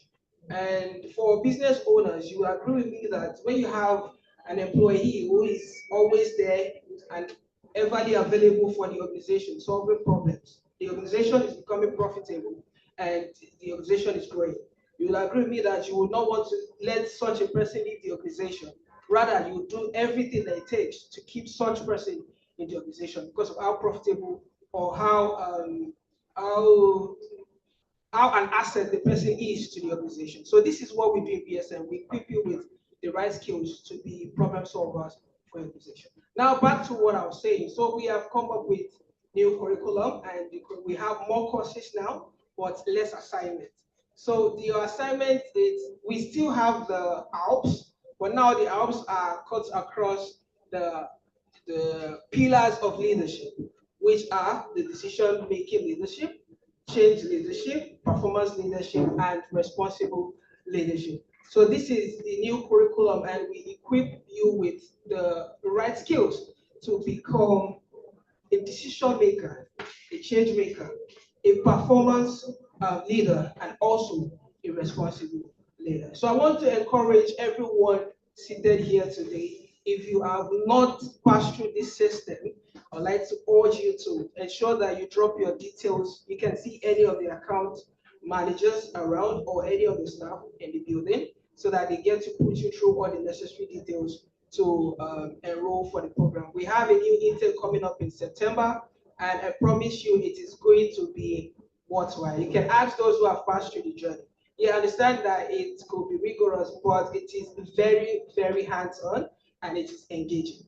you will surely get a return on investment. So we have a new intake coming up in September. Ensure to drop your details so that we can get you enrolled for that session. And also we would like to encourage those who are community members already, kindly refer, preach the gospel of Business School Netherlands. It's going to be a sin if you have passed through this program and you have gotten lots of knowledge for it and you are not telling others about it. So please, I'm sure we have referral notes on our desk. Ensure that you refer someone today. And there's a catch to it. For every person you refer, you get a token of 100,000. And so just imagine that for those of us that have dreams of going to Maldives, and you refer about 20 people, you've gotten your ticket fee already for your holidays in the Maldives. So thank you very much for your time. I will be hearing from you soon. Thank you so much, the moderators. Thank you, Mr. Gideon Wwede. I will make it a mandate because I want to grow capital to fund my business. So I'm going on this mass recruitment of students for BSN Nigeria. Thank you, Mr. Wwede. Next, we want the representatives of our exhibitors and sponsors to give their presentation. Mr. Oluseyi Denton for CIMA. Please come for your presentation. Very quickly, thank you. Please, a round of applause for him as he comes up.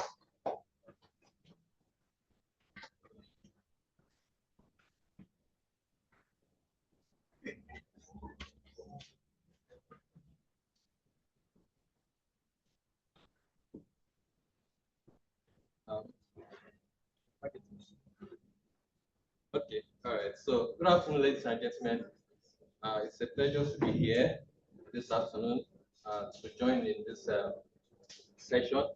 It's been really insightful, and I've learned quite a lot from Mr. Adewale, first speaker, and Wwede, and Professor Larry also when he gave the introductory speech. So, just to go quickly into it, not to waste any much of our time anymore.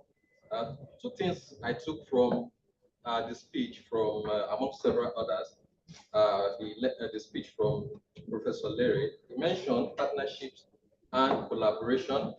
And the second point which he mentioned is continuous learning. And that is taken from, the two individuals who actually helped in his education and in his life. So we are coming, I work with an organization known as AICP and CIMA, and that's the Association of International Certified Professional Accountants. And it's a beautiful thing to let the whole BSN community and both the students and the alumni to understand that BSN is also in collaboration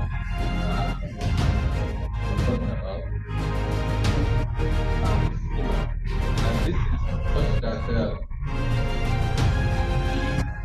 skills which you are learning or which you are gaining from BSN is good enough. It's also a better thing when you are as you are gaining the skills or you are getting the skills and certification from BSN, you are also gaining an additional qualification from another organization, a partner organization such as AICP and CIMA.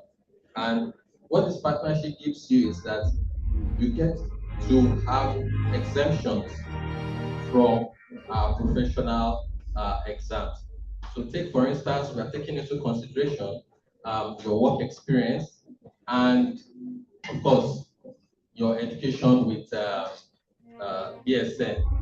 And so for some of you, just looking at the category of people in this room and online, I suppose that you definitely fall into this category whereby you will be exempted from, you have 16 levels, that's exams which you can go through, but you will be exempted from 15. that's just because of the curriculum review that has gone in sync between CIMA and the BSN, the Business School of Netherlands. And so for individuals with your experience and maybe your ICANN, maybe you have a professional qualification, if it is ICANN, ANAN, whichever one it is, you'll be exempted from 15 courses, and then you just need to take one exam to get the professional qualification of the ACMA, CGMA. You can just go to the slide that has the pathways. Yes. And so these are the four, most popular pathways that we also, offer, which is the ICANN pathway, the ANAN pathway, then we have the Finance Leadership Program and the CFO pathway.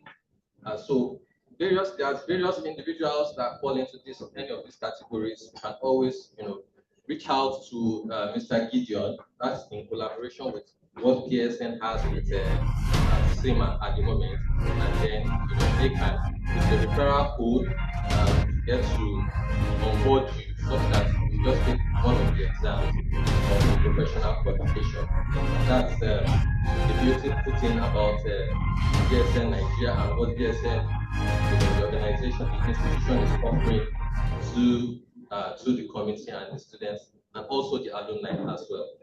Thank you very much for this opportunity.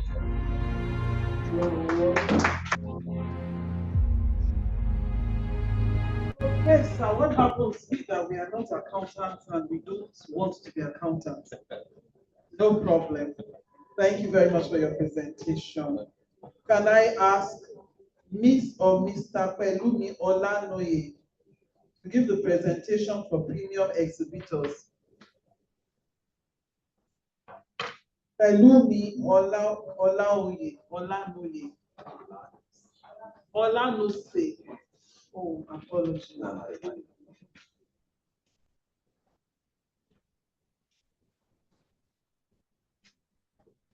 Good afternoon, everybody.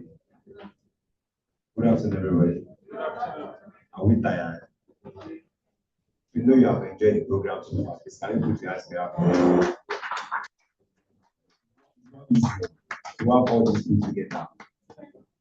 All right, so quickly, I just want to give us a brief about the company. My name is Pelumi. I'm also an MBA student from PSN Nigeria. So also I'm here with my colleagues from Check Finance, licensed by Central Bank of Nigeria. Like I said earlier, when we're talking about investment, we do payroll loans to paramilitary. We have investments. We also launch our digital app, which you can get on your Play Store or App Store. The name is Bankvole. That's Bankvole. You can look it up on your Play Store or App Store. It's the digital investment plan. So I'll also take it out again. Bankvole. That's the investment hub digitally now. So we also do asset financing, talking about streamlining down to solar, whereby people living around Band A areas, spending so much on electricity bills, probably for your home, your SME business, your fuel station, or your companies. So we can help you finance you installing solar system, either in your house or for commercial use. Can you finance it with as low as 20 to 30% down payment? So it eases the burden of saying that, okay, solar is expensive, we make it much more easier for you to access. So that's why we're here today. So we are partner with BSN to also showcase. So I'll have one of my colleagues going around now to share our flyers and souvenirs with you. So talking about the moderator, she was saying something about investment, that how can she start investing? Because she has this 100 million she wants to do. And I can hear when Mr. Wale said, you don't need to start big. You can start small. With the Bankvole app, you can start with a minimum of 50,000 naira.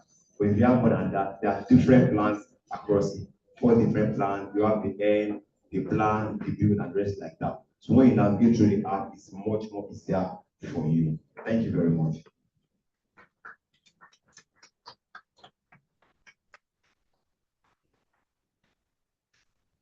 So whatever you do, start and keep investing and watch your money grow. Next, we'll have Mr. Lanre Wwede to Oloruto. Next, we have Mr. Lanre Oloruto, Key Account Manager, Business School Netherlands, to do the recognition of our sponsors and appreciate all our sponsors. Good afternoon, everyone. Can you hear me? All right. Firstly, we'd like to say thank you to everyone that took the time out to be here. We appreciate your presence, we appreciate your time, and we appreciate every effort that you put out to be in this program today. It's a maiden edition, and we are really grateful for you coming out here today. Firstly, we would like to thank our ESCOs that took out time to be here. We really appreciate you. From our president that couldn't be here physically to those that could be here, we thank you for being here. Secondly, we would also like to thank our sponsors. We start off with Check-Off Finance.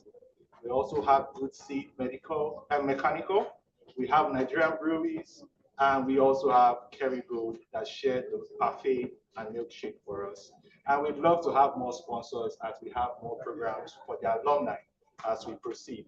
We will be having another engagement in October to recognize those that will be graduating from the school in August, September. And it would be good if we have you also present for that as well. As well, the ESCOs will also let us know more programs that will be coming up. I'm sure one of them will be coming up before the program is over, but I would leave that to either Mr. Chukwunonso or Mr. Timotokwe to do that. But all in all, we are grateful for your presence, and we hope to see you in the next program for ESN alumni. Thank you, everyone. Thank you, Mr. Lanre. I also want to appreciate everyone that came out today. When I woke up and it was drizzling, I thought to myself, how many Lagosians will leave their homes, their houses on a very cold Saturday morning and come to listen to people speak? So we appreciate you. The event will not be successful if the hall was empty. Thank you very much. Please give yourself a round of applause. Closing, I'd like to call on Mr. Chukwunonso. I hear there's a final presentation that he's supposed to do. He will do that and give the closing remarks on behalf of BSN Nigeria Alumni Association. My name is Modupe Badiru, and it has been an awesome delight.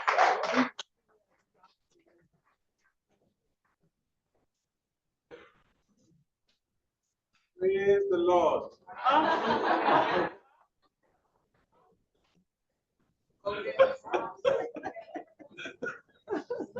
So, first of all, can we give a round of applause to this lovely woman? Please, can we give a round of applause for this lovely woman? I tell you guys, I have been to different events, but yet have I seen the most wonderful, on time, organized, with strong discipline on managing a crowd like ours. Usually when you get to events like this, where you see a lot of people that believe that they know a lot, and you now have a fantastic woman trying to direct them on what to do, most times they don't listen. But this woman made it very simple and carried everybody along. A round of applause. Madam, we would like to call you forward so that we can at least appreciate you small. Small.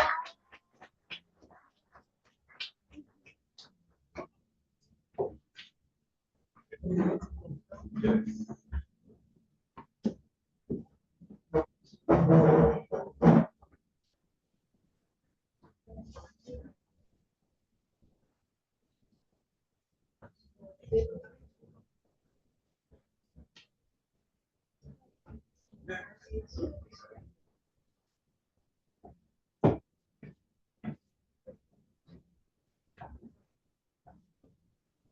Hi.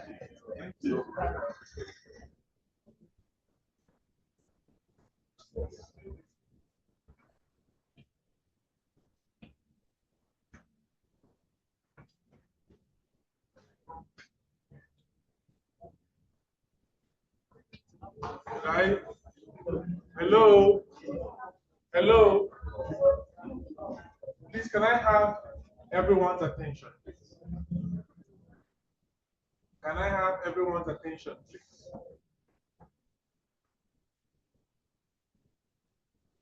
I know you are one of our sponsors, but please, can I have your attention?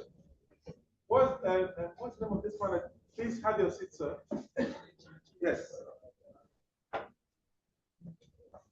So we're about to discuss things before the closing remarks. We're about to discuss things that will benefit the entire alumni and take us forward.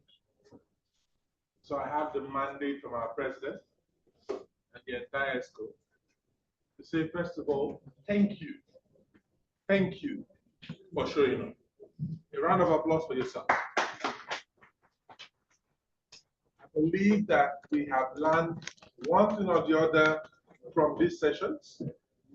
I believe that we are going home not having an idea of how best to protect our businesses and how best to seek for investors, not Sabinus investors, but real investors.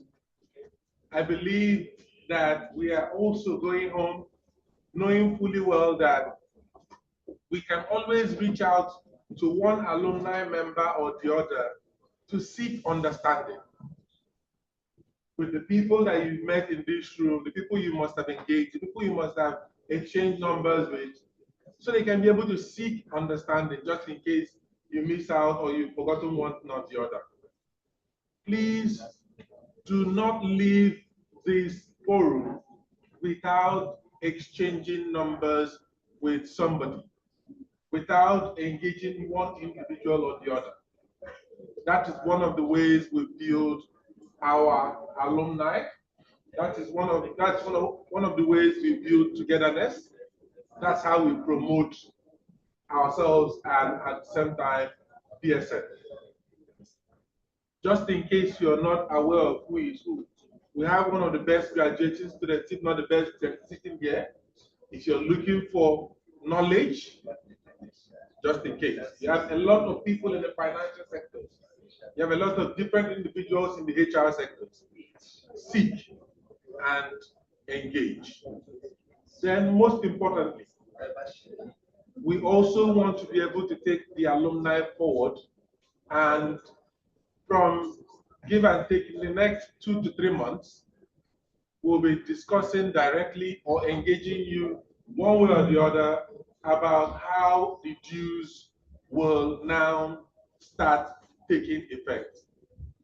Just to give us an idea. For people that want to pay for lifetime alumni dues, I will allow the financial secretary to be able to tell us what it will look like. I prefer not to speak on that. Please come. I prefer that he tells us what the dues will look like and give us an idea of also the time frame. The idea is that it's already settled. All we are trying to do is to make sure that at every time we are taking the alumni forward. And the amount is something most of us, and I choose my words carefully, most of us can afford. That's why I said, please stop. So that you will give us an idea of what the different cost brackets will look like.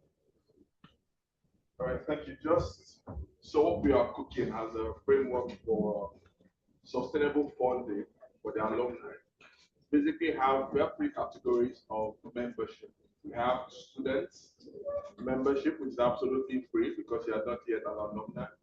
Then we have the graduate, membership, and we have the lifetime membership. Graduate means you have to pay the dues annually, right? For the annual dues, we are looking at 15,000. No, $15, which is about 30K. And for the lifetime due, it's 1,450,000, which is about $100.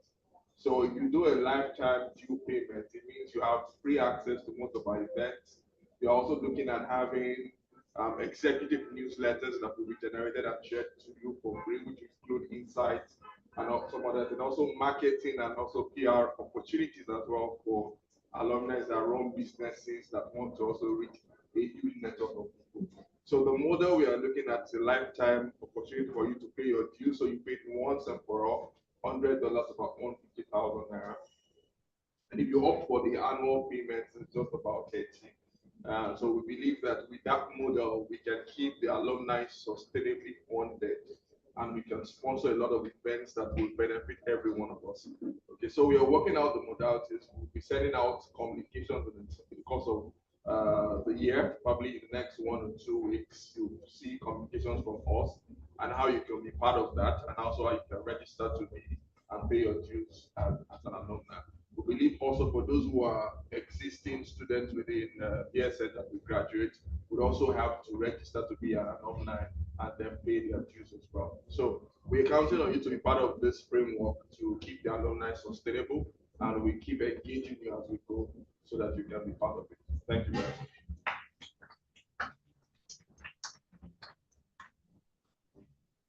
The reason I like to run away from when we start talking about money. Immediately he started talking about the dues. 2 individuals left. You guys noticed that, eh? You guys saw what was going on, eh? I was busy watching. I said, look at them. I nearly said Judas, but God knows my heart couldn't say it. So I just kept it within me, yeah? So we rest assured there will be, just like one social media guy usually say, there will be accountability. You will see what you're contributing, you will see what it's spent on and why, and the transparency will be there. So you should be rest assured you're fine.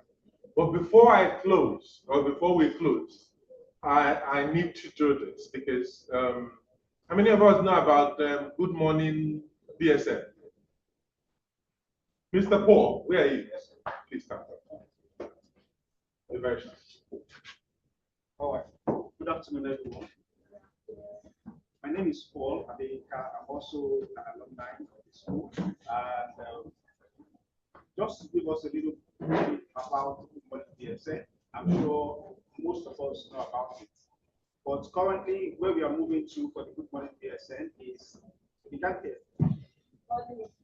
Hello. Can you hear me now? Hello. Okay. Hello. Okay, so the Good Morning BSN is meant to be a bridge between academic theory and practical business skills. And it's a weekly online meeting we do at the BSN. And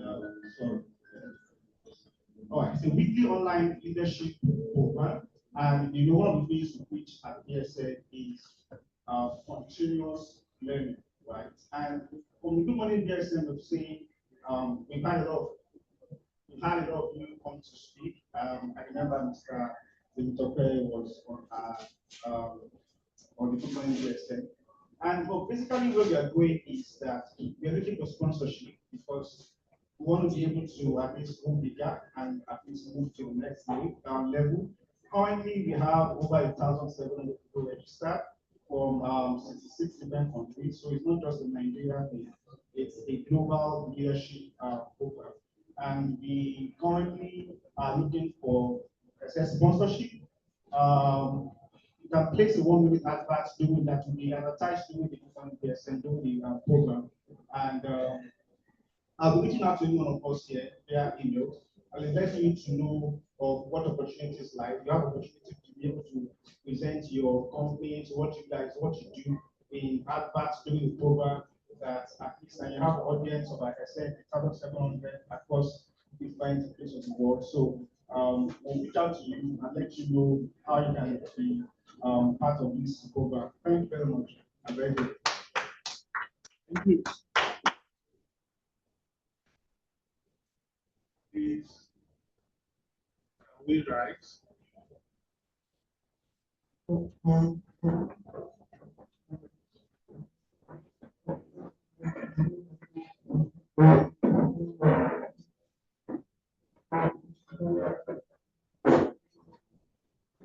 We're going to close with a prayer. We're going to close with a prayer.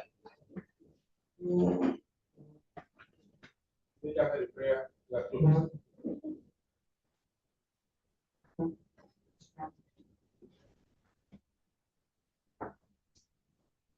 Jesus' name. Father, we thank you for this program. We thank you for bringing all of us from our various places safely to this place. We thank you for the knowledge that we have gathered today. We thank you, Lord, that that during this program there was no negative incidents happening. We are grateful, Lord. Father, we ask that as we go home now, you will take each and every one of us safely back to our destination. And we ask, Lord, that this program will be a beginning of better, greater things for the BSN alumni to grow. And we also ask, Lord, that this program should also bring more people to come and enjoy the benefits of the BSN MBA program. We ask, Lord, that you keep each and every one of us safe and sound about all that we do. Because mighty name, Amen. Thank you, guys. Have a wonderful week and God bless.